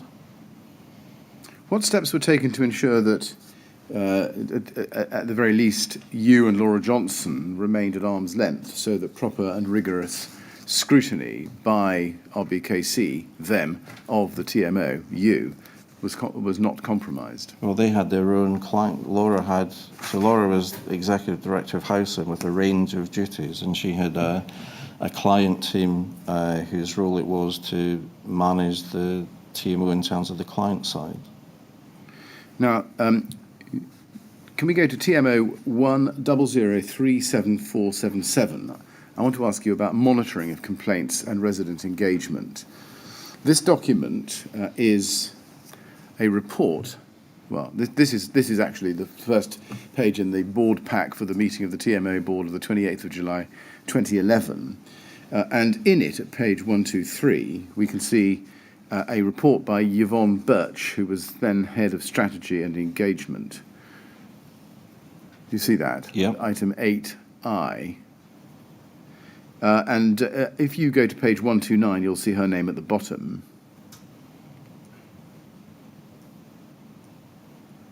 There it is, Yvonne Birch. And if you go back to page 123 and scroll down through the pages, you can see what she produced. If you just scroll to 124 and 125, the topics covered are repairs and maintenance, responsive repairs, capital works, gas safety, voids, lettings, customer service centre, etc. It's a performance report. Was this performance report the main report to the board at that time about the way in which performance on resident engagement would be monitored? It might have been. Right. Sorry, just... I mean, if you go to, let's go to 8 on page 128, which is about complaints. She says, as of April, complaints received by the TMO are now logged and processed through the EDRMS system. A below target performance of 76.8% for the first quarter can in part be attributed to the work that's taken place in adapting the EDRMS system to allow the complaints process to follow. Go over to page 129. Process to follow through smoothly at each stage. The complaints manager has been working closely with ICT and tuning the system, etc. And then correspondence is dealt with there. This looks like the report to the board at that stage on resident engagement and complaints. Yeah. Yes. Then if we go to page 134 in the same document run, you can see there the KPI report, first quarter, April to June 2011, neighbourhood management. And if you look at resident engagement or involvement at the foot of that table, you see that? Yeah. The dark blue line. It is a KPI for complaints answered on target for stage 1 and 2. You see that? If you go to the next page, this is complaints and correspondence. You've got complaints and then correspondence. The complaints, stage 1 and 2, stage 1 complaints answered, percentage answered in target, or on target. And then stage 2 complaints, percentage answered in target. You see those? Yeah. Those are for Q2, Q3 and Q4 of the 10-11 year. And then 2011 to 2012, Q1, and then year to date. Status in both cases is red. Yes? Yes. Do you agree that on Yvonne Birch's report here, at least in 2010 to 11, the targets for responding to complaints in time were being missed? Yes. And also that there was a very low satisfaction with complaints, about 25%, as you can see. Do you know why complaints weren't being resolved on time or in time with such low satisfaction figures a year on after the Mamoli report? Not specifically. I mean, Did this not alert you, these statistics, to the fact that the Butler recommendations had either not been implemented or, if they had, were not working well? well, I think it's a snapshot. I mean, it wasn't always like this. So sometimes complaints take longer. There must be reasons behind it. But in giving that answer, have you done a comparative exercise to satisfy yourself that these statistics here were a one-off? Well, not individually, no. No. That's why we're a complaints team. You say you think it's a snapshot. I mean, it clearly is a snapshot. But are you saying that the Reds were atypical No, this time? I don't think they were. I mean, I think there was ebbs and flows, and I think behind that is trying to understand what's the issues. We had trained staff. Staff knew the time scales for responding to complaints, and if they were late, we had to address that. And in the sense that the complaints team, with which I had 3 people, worked with staff striving to make sure we get our responses in time. Yes, but I mean 76.1% of complaints answered on target, it's just over three quarters. Yeah. It is well done. Did that not alert you to the fact that there was something not quite right working in the complaints team, such that the Butler recommendations had not been fully or properly implemented? Well, I think organisations go through bits where it's not working, and so it's never going to be perfect. I mean, on complaints, and here, I mean, you're showing me a snapshot, which actually is I'm not trying to gloss over it, and it's about what's the work behind the scenes, working with the team, complaints team behind the scene, to work with my staff to ensure they're meeting their target. It's a constant challenge. Do you remember in the early years after the Butler report, occasions on which you were brought up short by snapshots such as this and told your staff to investigate why results like this were being achieved? Yeah, I mean, in the sense you have a number of years of performance through this. If you were to look at them, there's probably ups and downs. And if people weren't performing, the staff it was being addressed either through the complaints team with the individuals or with their managers. That was a constant process to make sure to encourage people. And if you're going to be late, let us know so we can let the resident know, because sometimes you may be waiting for information. So what was the reason why these were so poor? You're asking me 2011. I don't know the specific. You're providing me with a performance table, which is fine, but I don't know the data behind that. Now, we've seen, I think, no record that KPIs on satisfaction about complaints were reported to the board after this occasion. Do you know why that is? Well, they would have been reported to the board in terms of complaints were included in all the quarterly performance reports to the board. Right. They were also reported because the board also had an operation committee which sat below the board, where they would look at some of the detail here as well. So I don't know why you haven't been able to see that.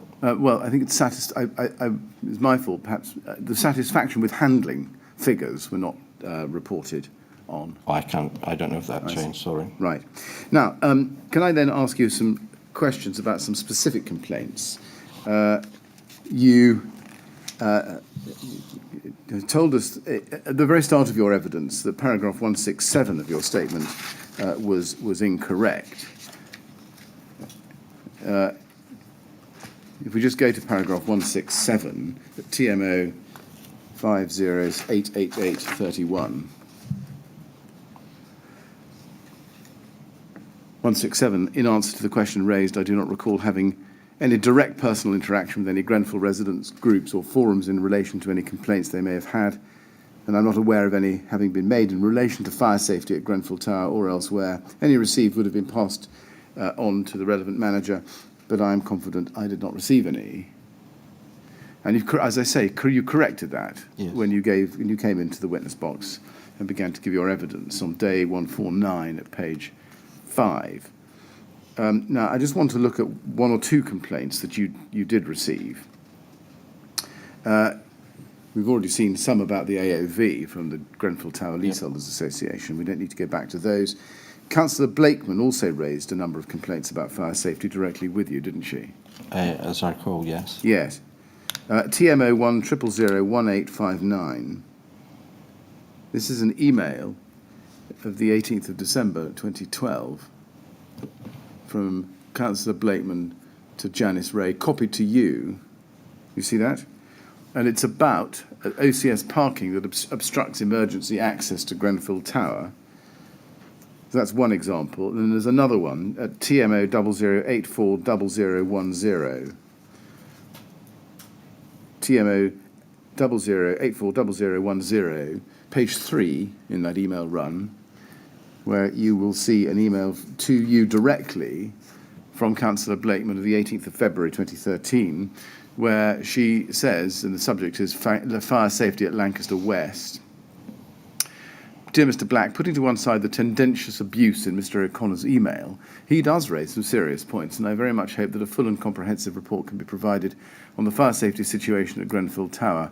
Once the fire brigade's emergency test exercise has been completed, perhaps we can have this as a standing item on the EMB agenda.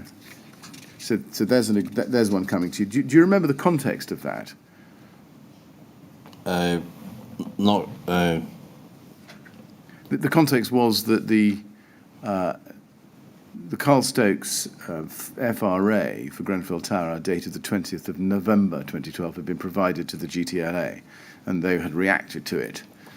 And Mr. O'Connor had raised some concerns about it. Do you remember that? I'm recalling it now. Right. And then a later example, later in the time, in December 2015, RBK 3052627.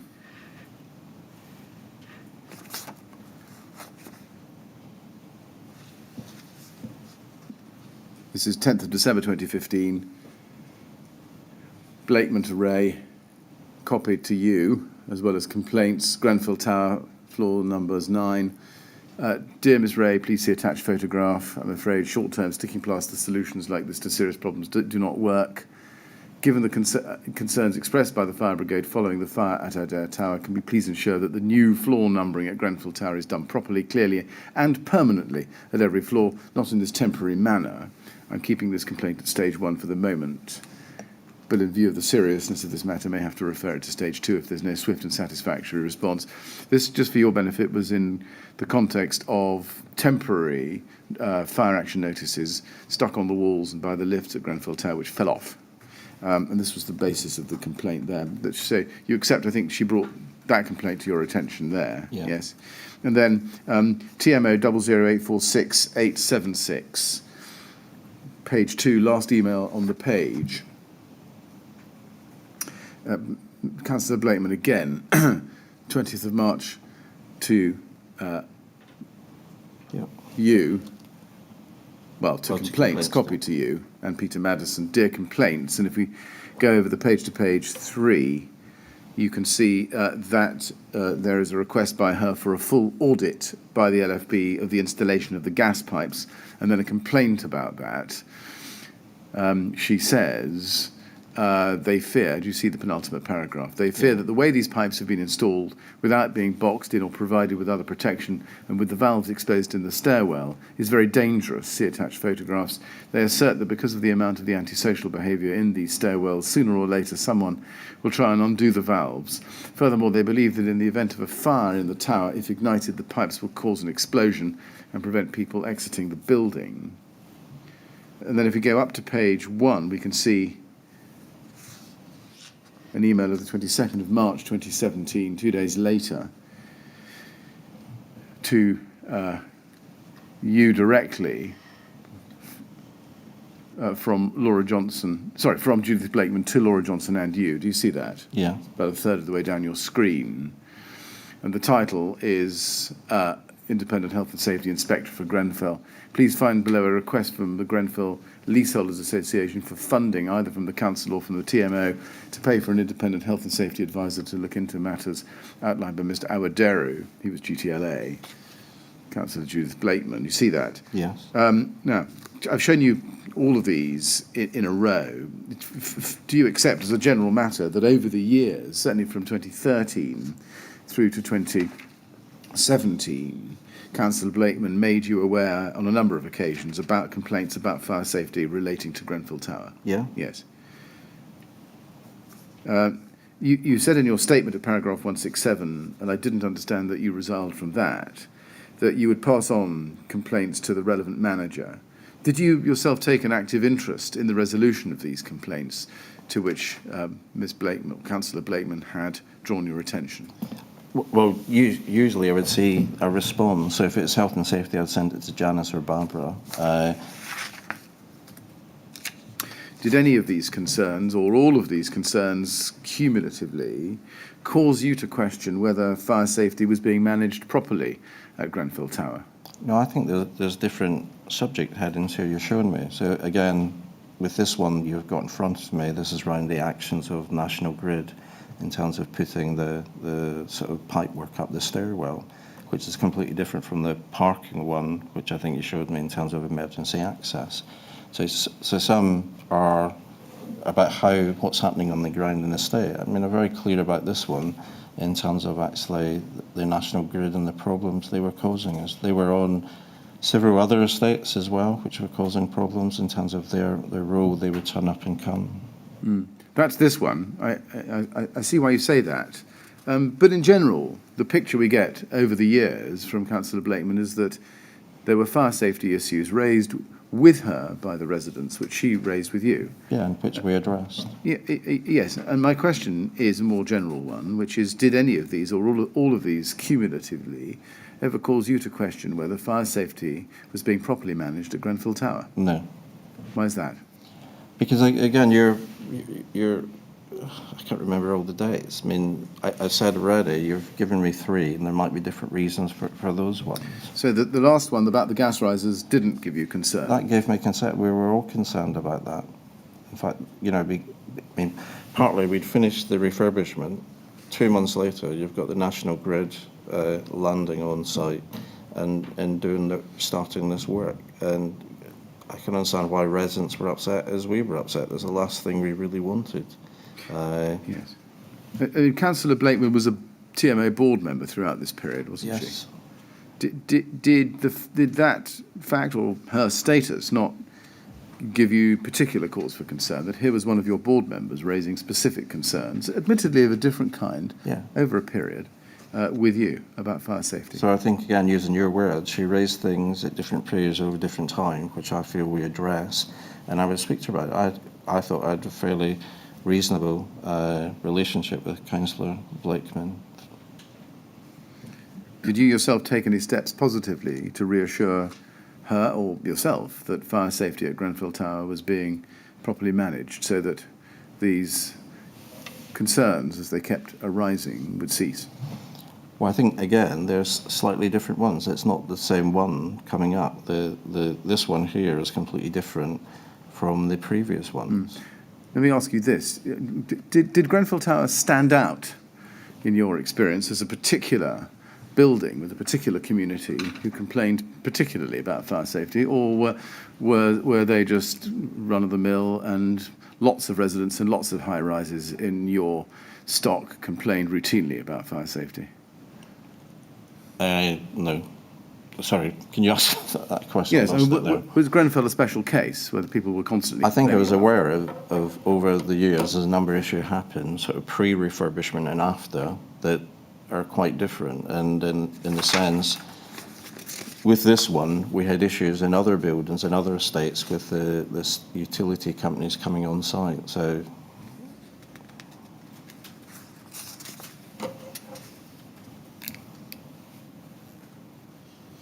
let me ask you then about the refurbishment and the review. Can we go to your statement, please, at page 30 and look at paragraphs 158 and 159 together? You say that, in addition, the TMO had a strategy of working with formally recognised groups across the borough, whereby concerns could be raised via the Residents' Association, RA, required to be conducted in accordance with recognised constitutions. To avoid this formality, TMO developed a recognised group known as a compact in locations where a RA could not be sustained, and including Grenfell Tower, so that issues could be raised more easily and with less formality. Now, you say there was a strategy of working with formally recognised groups. Was that the resident engagement strategy? it would have been part of it, yes. Right. Let's just see if we can pin down what we both mean by that so that other people can understand it. TMO 00880499.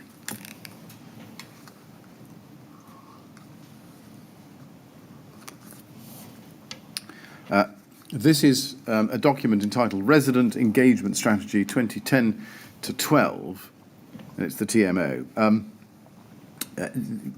Do you have any role yourself in creating this document? No, it would have been created with the resident engagement team and its managers. I see. Can we go to page 6, please? On page 6, you'll see a menu of... the reason I call it that is if you go to the foot of page 5, table 1, TMO menu of resident involvement opportunities. And then if you go over to page 6, you'll see what the menu consists of. And there it all is: Link Magazine, residents associations, etc. on that list, you will see the third item down, resident compact group, informal area-based group of residents.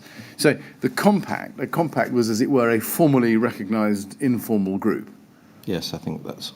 Right. Now, can we go to TMO 008800519?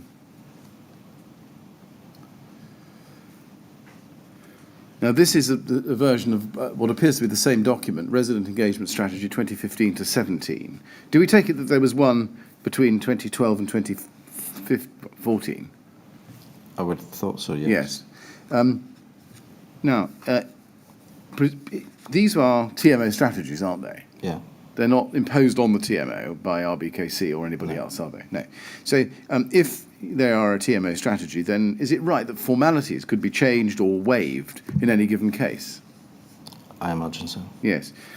Going back to your statement, if we can then, in light of that, do you know why it was necessary for the TMO to avoid its own formalities by developing the compact?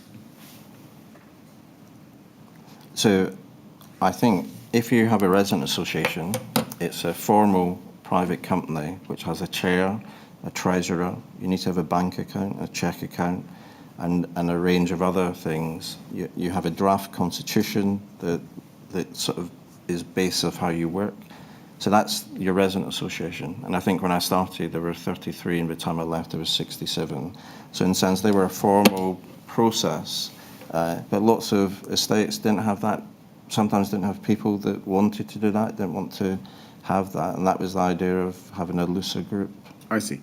I mean, given the scale of the Grenfell Tower refurbishment and the singular nature of the group of residents that it affected, as we've seen from voices raised from 2011, what was the problem in recognising a Grenfell Tower Residents Association as a residents association? I think this was a question personally, it didn't really come to me. This was my resident engagement manager, Janet Edwards. So the Grenfell Tower sits on an estate called Lancaster West. It had an estate management board previously, which predated the TMO, and I think her view was that they were starting up a resident association for the whole estate, and actually why wouldn't you cover that whole area rather than just one tower? Because again, you're setting up another group. How does it link in? I think that was her position. Right. What was your thinking? I wasn't involved in the day-to-day management of resident engagement, and actually I had other things. Were you aware that the TMO only agreed to residents forming the Grenfell Compact in relation to the Grenfell Tower refurbishment in July 2015? I've become aware of that, yes. And were you aware that it was only formally recognised as a compact? Yes, in the sense I've become aware of it, yeah. In October of that year? Yeah. Yes, and only then after the intervention of the local MP, Lady Borwick? Yes, I've become aware of that. And before that, there was no residents group at all to represent the Grenfell Tower residents' views during the refurbishment? I think Peter had developed a strategy at how we engage with residents rather than through that type of group. I think that's a yes, isn't it? As a matter of fact, there was no residents group there to represent the interests and views of the residents of the building during the refurbishment. There was a strategy in place to register the views of the residents in the tower block. Yes. Sorry, one more time. Sorry. There was no Yes. residents group. Yes. There was so there was no entity who could speak. There was a strategy that the TMO had, but no entity recognised by the TMO who could speak to them. Yes. Yes. And why was that? I can't recall why it took so long. Apologies. Let me ask it this way. Is it because in according status, formal or informal, to a group of Grenfell Tower residents, you might be giving voice to some of its more articulate and highly motivated critics? I can't recall that. Giving a stage to a more articulate. Was that behind it? No, I don't think that. I think you would need to ask Janet Edwards why it took so long to get it up and running and why we couldn't. Sometimes it's not easy because some people don't want to be involved. TMO 00846-106, please.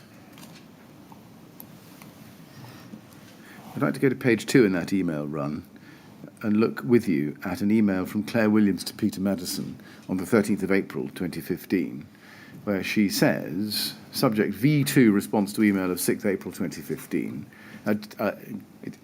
Just in timing terms, this is at an early stage in the life of the compact. There'd been meetings in the spring of that year. But at this stage, the compact hadn't been recognised. And here is the message. Please see the attached message from Grenfell Community Unite, sent Easter Monday. I've sent a holding message and have touted around the proposed response as attached. Robert Black walked by on Friday and we discussed the fact that the preference was not to meet up with the Grenfell Community Unite group, which could be a showcase for Mr. Daffan. Now, Claire Williams said in her evidence, and just for our own references, that's day 121, page 38, lines 18 to 19, that the word showcase was her word in her email to Mr. Madison and not yours in the conversation. Just to be clear about that. But did you agree that the TMO should not meet up with the Grenfell Community Unite group? No, I think I don't know if Claire got it sent differently, but I think I sent it to Peter Madison as he was the project manager for the group, and then he also sent it to Janet Edwards, who was working on the ground, but I don't remember saying that. So I sent what? I think Peter sent the letter to Janet Edwards, right, to see about how they wanted to work on this together. Right. Did you agree that there should not be a meeting between the TMO and the Grenfell Community Unite group? I have no recollection of agreeing that. And this is a contemporaneous email at the time. She's recording a discussion with you of the preference not to meet up with the Grenfell Community Unite group. Do you disagree with that? Or well, to be fair, I can't remember the context of the conversation. No. On the assumption that that conversation took place as recorded in the first part of this sentence, can you explain why you preferred not to meet with the Grenfell Community Unite group? I don't think that's what I'm saying. I think I sent the information to Peter so that he could actually review it and work out how best to take it forward. And I think that's why he copied in Janet Edwards as well, who was the resident engagement manager. Well, I'm asking you about this conversation, which you can't recall but can't deny. On the footing that it happened, are you able to explain why the preference was not to meet with the Grenfell Community Unite group? I can't recall. Now, if we go, please, to TMO 00852-383. 3, please. Page 1, second email down. Email Judith Blakeman to Peter Madison and Claire Williams, 29th of June 2015. And you are copied in on it. It says, Dear Mr. Madison, members of 13 households from Grenfell Tower came to see Councillor Atkinson and me at our councillor's surgery last Saturday. They were also representing other households who were unable to attend. Mr. Daffan kindly waited outside, and so we were able to have a constructive discussion. Both Councillor Atkinson and I accepted that the residents' concerns as outlined to us are real and valid and need to be addressed as quickly as possible. Their concerns are broadly as follows. They say that poor communication is a crucial issue. They say that numerous emails sent to the TMO, including to Mr. Black as Chief Executive, have received neither acknowledgement nor reply. If this is correct, then this is discourteous and unacceptable. For example, they say that the change of plan to install the heat interface unit in the hallway rather than the kitchen and to use a different heat interface unit from the one originally promised was never communicated or explained. I'll look at the newsletters that were circulated to residents when I have the time to do so, to check the accuracy of this statement. The TMO did tell them that after a survey of all residents, it was agreed that the preferred method of communication was to be by newsletter. Some residents said that they were not aware of this survey, so perhaps you can let us have sight of the aggregate survey results. And then it goes on to detail the more specific concerns about the siting of the new heat interface units in the hallways.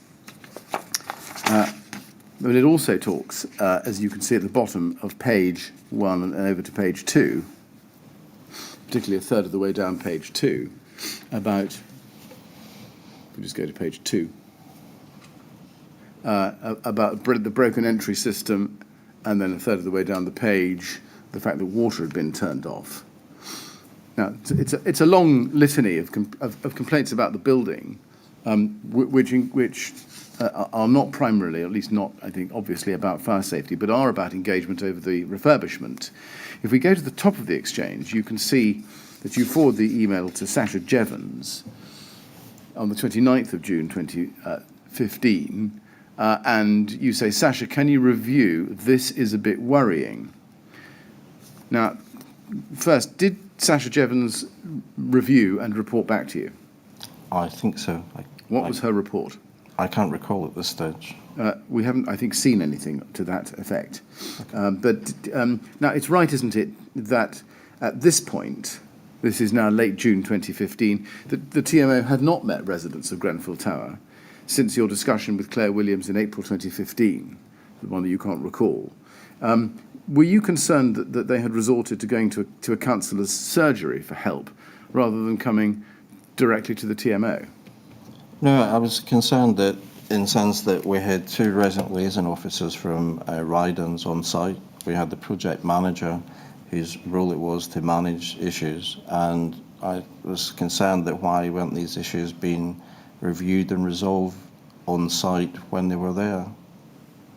But on site would mean Ryden, wouldn't it? Yeah, because not the TMO. So again, as far as I recall, the principle was that as Rydans were doing the work, that in the first step was to go to their resident liaison officers, of which they had 2, to address any issues of the work in either individual flats or whatever. So that was so therefore we then had to, they should address those issues because they were doing the work. And I think they kept a log of issues raised with them. And then if they weren't addressed, that they would be picked up by Claire about why they weren't being addressed.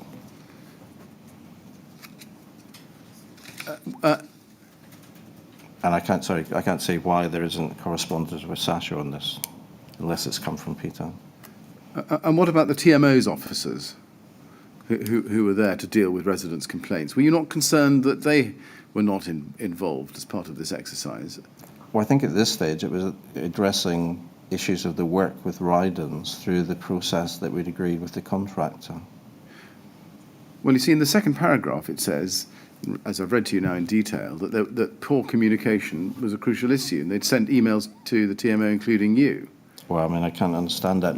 So if I didn't send an email, but they're usually acknowledged and replied to on my behalf. So did you not see this, though, as an issue for the residents, so far as the TMO is concerned? In other words, that the residents were upset that the TMO, rather than Ryden or rather than RBKC, was failing to communicate with them. Yeah, and I was reassured by Peter and Sasha at different times that we were communicating with the residents by the different means, and Claire had communicated that she'd talked to residents as well. Did anything change as a result of this being brought to your attention and your reaction of worry? Well, I think I would still speak to Sasha and Peter about why aren't, if these are true, why aren't they being addressed? Was this not the point at which you could wade in and say, I think we should have a compact, or they should have a compact? I can't recall, sorry. You see, the discussion had been throughout the year thus far that the residents wanted a compact, or a group, and it had been denied recognition. Was this not the moment, once 13 households had gone along to a Saturday surgery, to grant the residents of Grenfell Tower their wish to have a compact? Yes. Yes. but in fact never happened until later in the year. Can you explain why that is? No, I think I've said that. Now, TMO 00852859, this is a JMT, Joint Management Team meeting on the 2nd of December 2015, TMO 00852859. And we can see that you were present, as was Sasha Jevons and Barbara Matthews. And if we go to page 2, we can see agenda item 3 under governance issue on estate management boards. And it was minuted as follows. The new RA at Lancaster West are doing very well and don't appear to be entertaining Eddie Daffan and his followers. It has been noted that Eddie Daffan is trying to put forward a motion of no confidence in the TMO and wants to start a new EMB. The EMB predated the TMO and their agreement was signed without legal advice. This, along with the fact that they were not transparent in their accounts, could work to our advantage as they have £6,000 of debt outstanding. And then in the third paragraph down, it says, Councillor Blakeman has also presented a petition with 60 signatures about our management at Grenfell and compensation for residents. Amanda Johnson feels that it is a conflict of interest for Councillor Blakeman as she is a council-appointed TMO board member. Fola Kofidia Oki suggested that Amanda Johnson speaks to Laverne about this as it needs to be urgently addressed. Now, it looks as if Peter Madison was doing the talking here, but was he distinguishing Grenfell Compact from an RA, Residents Association? I think so. Yes. And the distinction, is the distinction that he was making the one that you've made in your evidence? Namely, an RA needs a bank account, Yeah. a constitution, etc., but a compact doesn't? Yes. I see. Did the formal requirements to consult with a residents' association influence the decision to recognise Grenfell's residents as a compact? Can you say that again, sorry? Well, let me try let me ask you something else. Did you agree that Councillor Blakeman and Eddie Daffan were a negative force? I think that was the view that Peter had in terms of what was going on the ground. Was it your view? My view was in terms of it was sometimes quite difficult for her. She's a councillor, I appreciate that. We had a councillor process to listen to complaints, so I get no trouble with that. I think that there was an issue a perception that she was playing both sides, so sometimes she'd come to Peter and say how awful it is and how terrible it is, and then other times she would go off and say other things. It's a small area. We had 8 residents who are board members who live in that area, so they pick up things on the ground just as easily as councillors do. So I think there was an issue in terms of actually her behaviour around what she said one moment and then another. Did you know whether residents were going to her because they weren't getting the responses that they were looking for from the TMO? Well, I think that was fine. I had no trouble with that. I mean, and if we fail to deliver it, I have to accept that responsibility. I mean, we have evidence, for example, from Shah Ahmed, who was chair of the GTLA. I'll just give the reference, we don't need to go to it, where he says that he would always copy Councillor Blakeman in and others into his emails because he had no faith in the TMO complaints procedure. You can't dispute that as a fact, can you? Well, I think it's his view. It's his view. That's IWS 401335, page 11, paragraph 26. Are you able to explain how it came about that Mr. Shah had no faith in the TMO's complaints procedure? I can't remember the history of Mr. Shah and all the bits behind it. It's always sad that we couldn't get people to feel that we'd listen to their complaints. Let's look a bit more specifically at what Mr. Daffan says. This is his Phase 2 statement, IWS 402109, page 47, paragraph 119. He says that there, in the fourth line down, the ineffectiveness of the complaints process was one of the reasons why I would try to raise issues with the TMO through other means, through my local councillor, through emails copying in lots of other people, including other councillors, so they couldn't be brushed under the carpet, and through blogs to publicise what was going on. Were you aware of any problem with the complaints process at the time, by which I mean the range of years between 2013 and 2017? I mean, our complaints process was reviewed, reduced in terms of the number of stages, and was sort of fairly bog standard in terms of industry about what a complaints procedure looks like.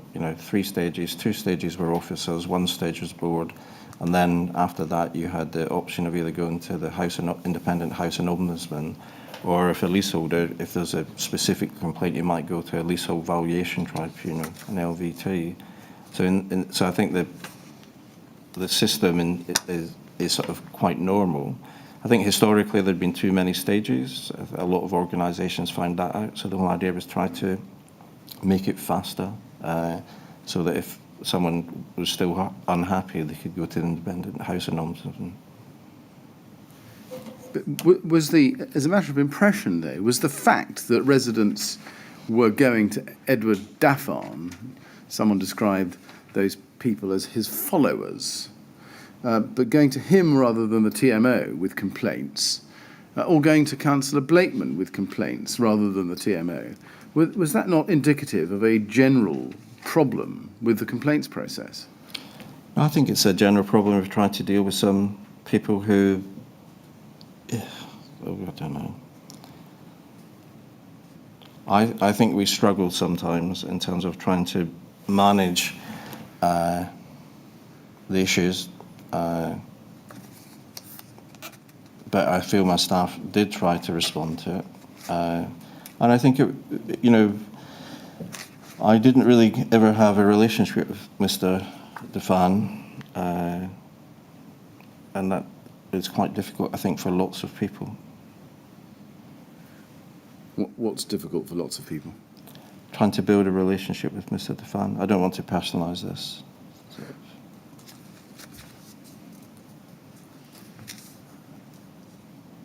Well, I'm not inviting you to personalise it, and I agree that one shouldn't. But my point is a general one. Did you ever pick up on the fact that residents were going to Mr. Daffon or Ms. Blakeman, Councillor Blakeman, with complaints indicative of a problem with the TMO complaints process? No, because working. I think we dealt with complaints, and some, a lot of them were resolved. I think it depends in situations like this where it's just difficult. Right. Now, I'm going to ask you some questions next about HPSC, the RBKC Housing, Property and Scrutiny Committee. Can we please look at the JMT meeting minutes we saw a moment ago? We'd skipped away from them. We'll just go back to those, please, at TMO 00852859, 2nd of December 2015. And I showed you the reference to the petition presented by Councillor Blakeman and the 60 signatures from residents on it. Let's look at the petition itself now. It's at RBK 50110.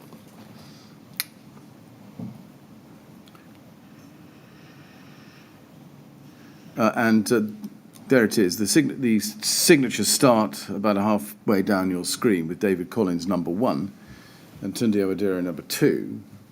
And the text reads as follows. We, the undersigned residents of Grenfell Tower, ask the chairman of the Housing and Property Scrutiny Committee to undertake an urgent scrutiny of the TMO and Ryden's management of the refurbishment project currently underway at Grenfell Tower.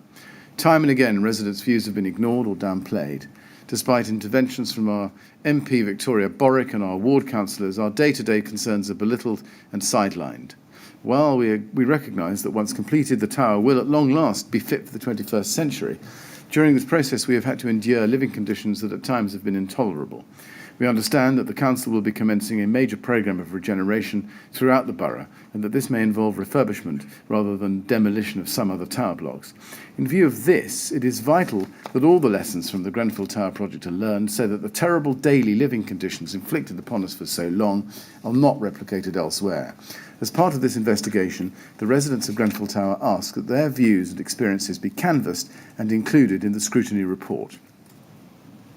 Now, was the request that residents' voices and experiences be canvassed and included in the report a reasonable one, to your way of thinking at the time? Yeah. It was. Did you consider whether the TMO should appoint an independent person to investigate the residents' concerns? Not at that stage, no. Why not? Because I felt that we could review it ourselves in line with our own complaints process. Even though an independent investigation would be a reasonable one? That was a decision at the time. Now, you said that was the decision at the time. Do I take it from that that wasn't your decision? I'm just trying to remember how it all fits together. Well, we'll look at it, but you said that was the decision at the time. Whose decision was it at the time? Not to have an independent investigation as asked for. I think it might have been Sasha's and Peter's, but I can't recall at this stage. Right, well, let's park that answer and maybe we'll come back to it shortly. Let's see how this progresses, so as to be fair to you and see the chronology as it unfolded. Can we go to TMO 00879711, please? This is an email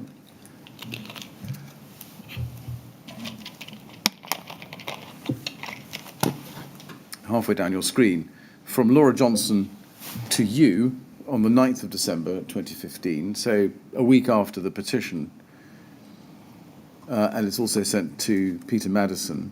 Subject, FW, petition presented at council last night.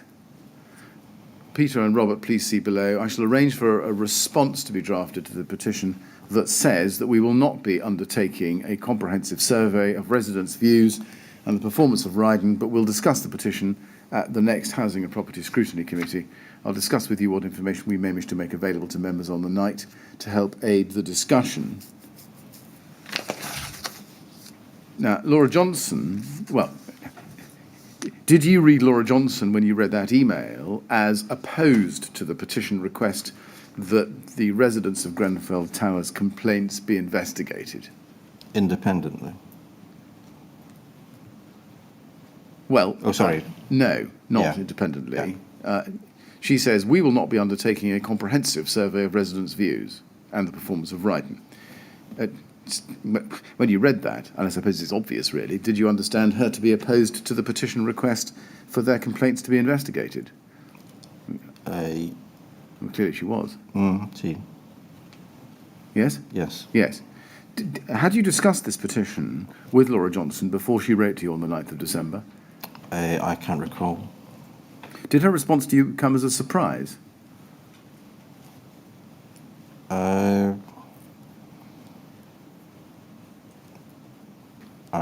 can't recall at the time, sorry. Given the complaints and correspondence from residents historically that we've gone through this morning, and given the text of the petition itself and the sheer number of signatories, did you not think that this was a useful opportunity for an independent, well, first of all, for a review of the project, whether independent or not? Well, I think we're very happy to have a review of the project when it was completed. Yes, that was built into the plan. It was built into the plan. And lessons learned. So, I see. So, let me try and understand that. You say you were happy to have a review of the project when it was completed. That was built into the plan. But here's Laura Johnson saying that they, that is RBKC, will not be undertaking a comprehensive survey of residents' views and the performance of Ryden. How do those two positions reconcile with each other? Because this is RBKC saying this, whereas what we'd said is we'd carry out a review of the project when it was completed. I see. So you read this as simply stating the council's position. They weren't going to do a review, but they were happy that you should do one. Yes. I see. But you weren't going to do an independent one? No. Now, then we go on to the next day, TMO 00899499. Here is a meeting, a weekly catch-up meeting between you and the chair, Faye Edwards, which is minuted formally. You see that? Yep. Just the two of you plus Jill Petford as the note taker. And under update, fourth paragraph down, you say, or it is said, a petition with 60 signatures, including Councillor Blakeman and Eddie Daffan, have been received by RBKC asking for an investigation into the TMO and Rydens. Laura Johnston, Councillor Fielding Mellon and Councillor Marshall are all okay about this, and there will be an open session at January Scrutiny Committee. And the Conservative councillors will be briefed. Eddie Daffan is causing lots of problems with Peter Madison.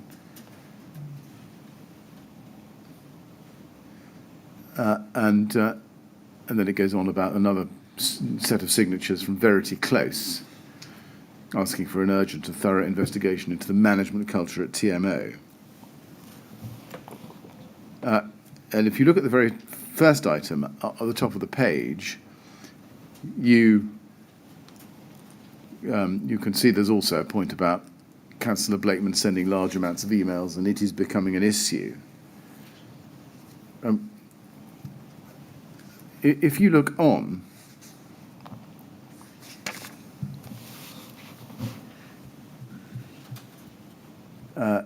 you can see that in the second paragraph, Faye asked if Councillor Blakeman should still be a TMO board member. The first question is was it a problem for Councillor Blakeman to be sending a large amount of emails if she was receiving a large number of complaints? No. It's to make sure they were managed, I would put that in context. Do you know why Faye Edwards questioned whether Councillor Blakeman should be a TMO board member? I think there'd been an issue in terms of how she acted outside the board. So Faye was aware of through other resident board members. But again, I wasn't privy to those conversations. And then, as I've read to you, it says that after the reference to the petition, Laura Johnson, Councillor Fielding Mellon and Councillor Marshall are all okay about this. What were they okay about? I think it was agreeing that it would go to scrutiny. Were they okay about having an investigation? Or I can't recall from that. I just thought it would be going to scrutiny. I'm just trying to get to the bottom of what they're okay about. Were they okay about going along with what the petition asked, or about entertaining the petition, or confident that they could see it off? I think their view was that the TMO had done a good job, and that while they could see this petition, it wasn't always the reflection of the work that had been done.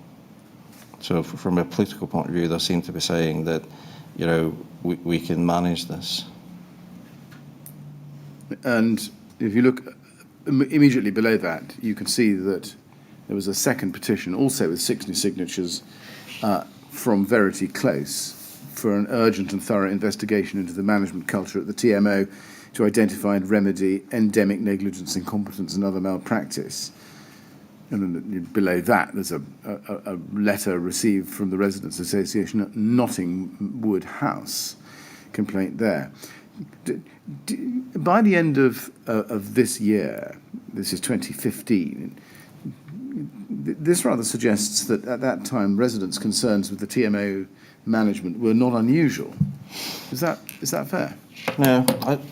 So I think, remember, the TMO, as I haven't really spoken about, is a membership organisation. And in a sense, one of the key things is that every year the TMO had to go through a process of election where the members were asked about if they wanted to continue to manage the stock.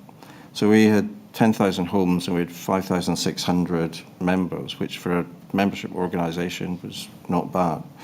In terms when I joined, very few members, because of lots of issues around behaviour and threats at meetings, had fallen away. So the actual outcome of that vote hadn't been brilliant, although the ones that did vote were supportive. Over a number of years, we recorded and its separate organisation managed the whole process, which showed there was a large amount of the residents who actually were happy with their service and who wanted the TMO to manage to continue to manage it. Excuse me, Dan. So for me, yes, we get complaints, but actually we've got lots of members who are saying they want us to continue.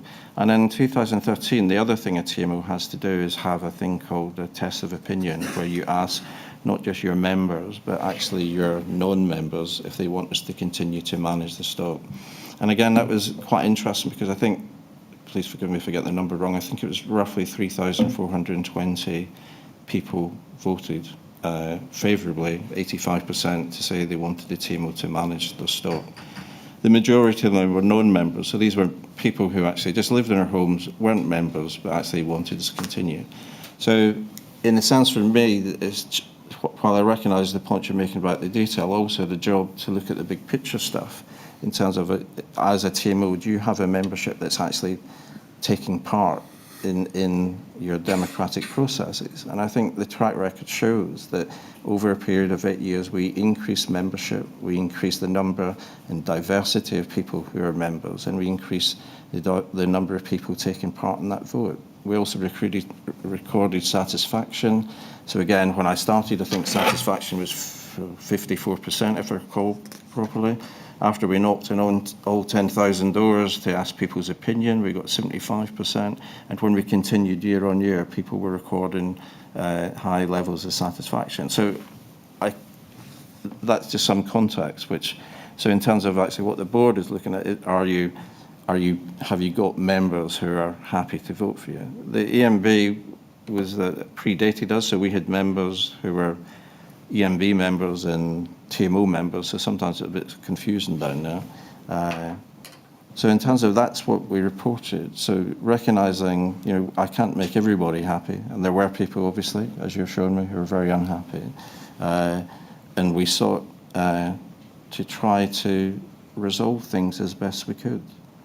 Mr. Black, Sorry.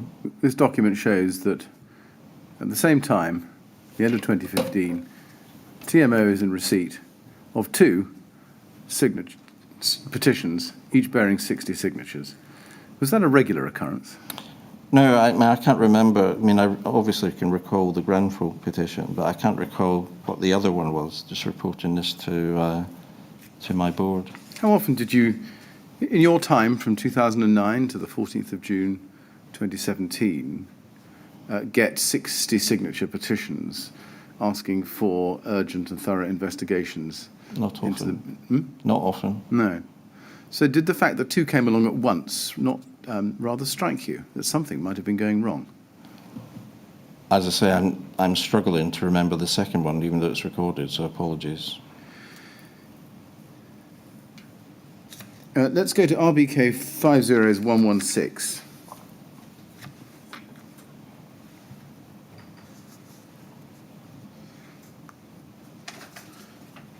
If we go, please, to the second email down on the page. This is an email from you to Laura Johnson on the 4th of January 2016. Laura, Councillor Blakeman is sending this information to my board members and copying and other councillors outside the board, Robert. Now, Councillor Blakeman was a board member, wasn't she? Yes. Was there any principled objection to TMO board members communicating with each other? Not in principle, no. No. Was there a principled objection to one councillor communicating with her fellow councillors? No, I don't think so. No.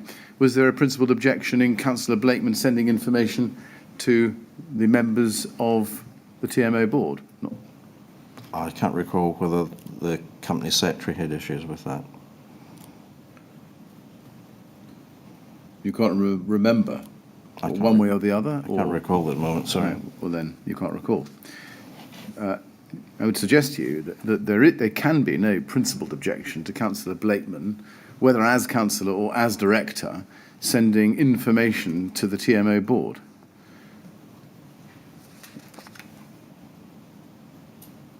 In relation at least to the capacity in which she's sending it. Do you agree with that? Yes.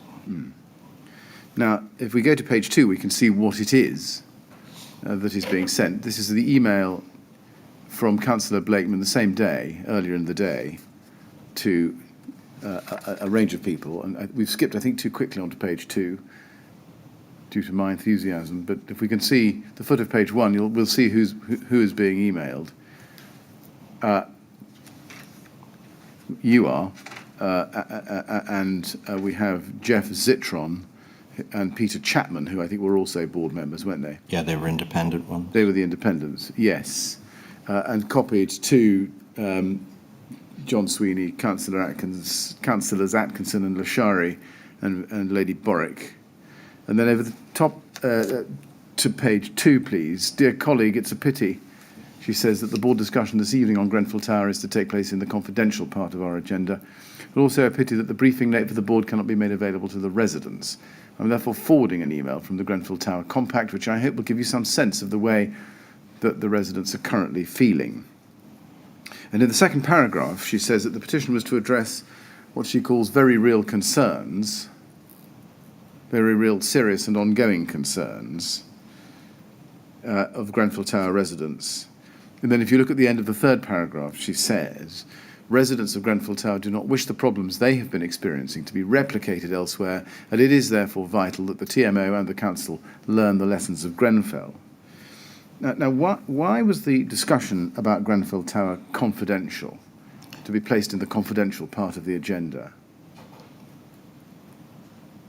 As far as I can recall, my board paper was confidential to the Scrutiny Committee so they could have a discussion. I mean, I think the Scrutiny Committee asked us to look at these issues, and what my board did was send them a paper. I think it was confidential because they wanted that discussion with the Scrutiny Committee. I think there was also, at that time, data issues around the Protection of Data Act. Right. Who decided that that discussion should be confidential? I think it was my board. The whole board? So there was so I'm trying to remember, so the paper that went was from the board to Scrutiny, but it was overseen by one of my independents, Paula Fans, and she was supposed to be on the night presenting the paper. So the context, the board set up a panel to look at this. I wasn't part of that panel. And I wasn't supposed to be presenting the paper. It was supposed to be the board.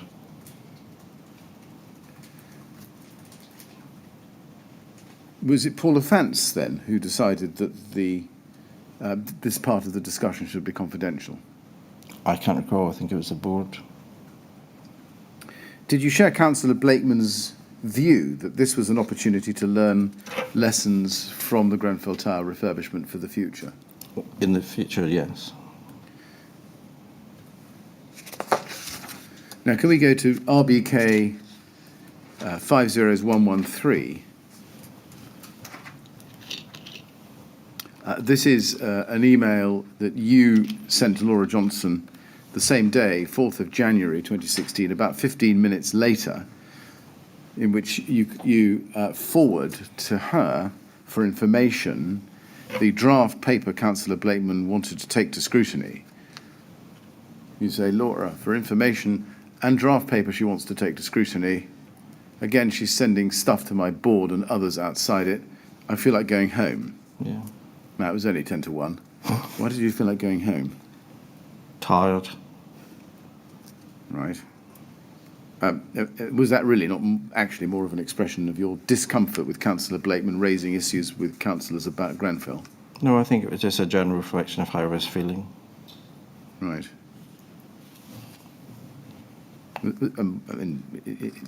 Feeling because you were not feeling well, or feeling by way of reaction to what was happening? I can't if it's the recall former, at the then time. we're not interested. Say that again? If it's the former, then we're not interested. No, I can't remember at the time. Right. It's probably just how I felt. Right. Now, can we go to the draft paper that you're sending Laura Johnson here? It's at RBK 50115.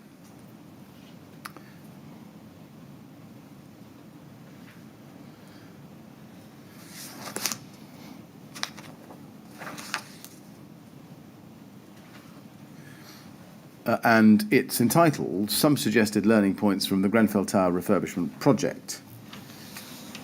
This is the document that Councillor Blakeman had put together for the Scrutiny Committee meeting, wasn't it? I think so, yes. Yes. Well, did you read it, first of all? I would have done, yes. Yes.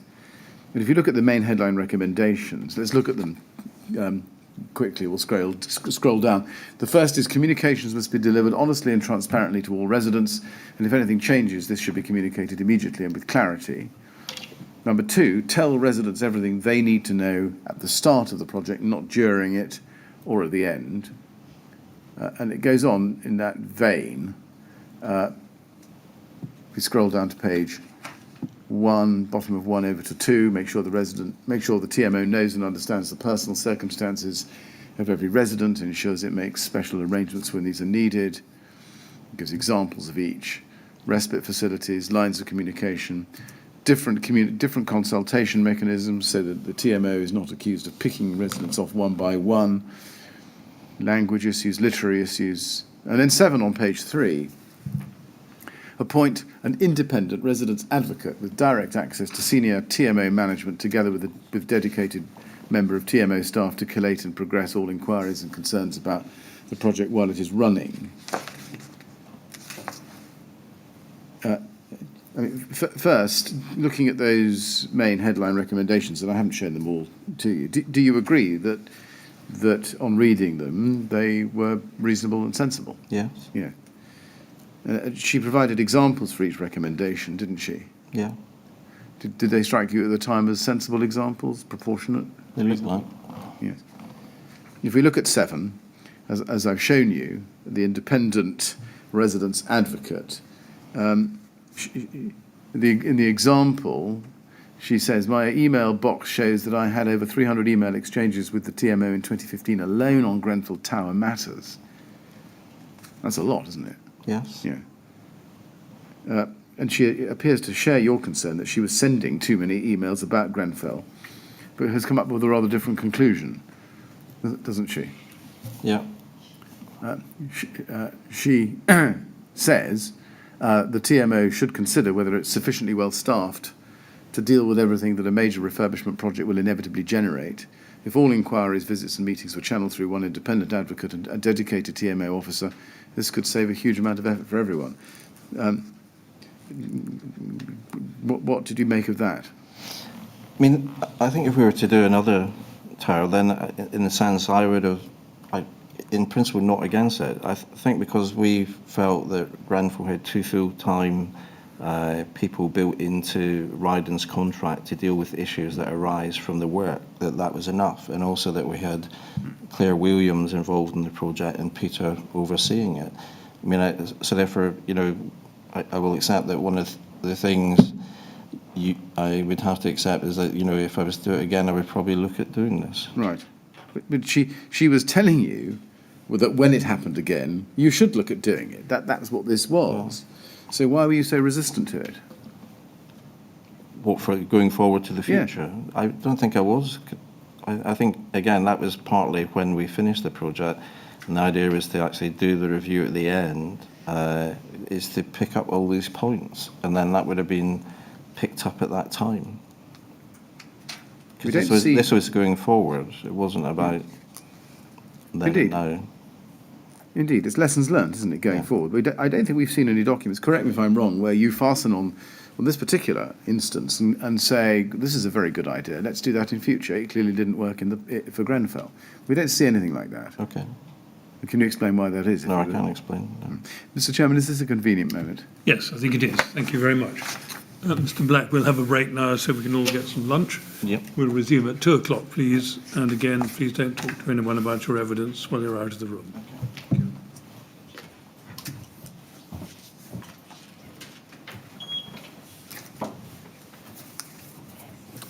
2 o'clock, please. Thank you.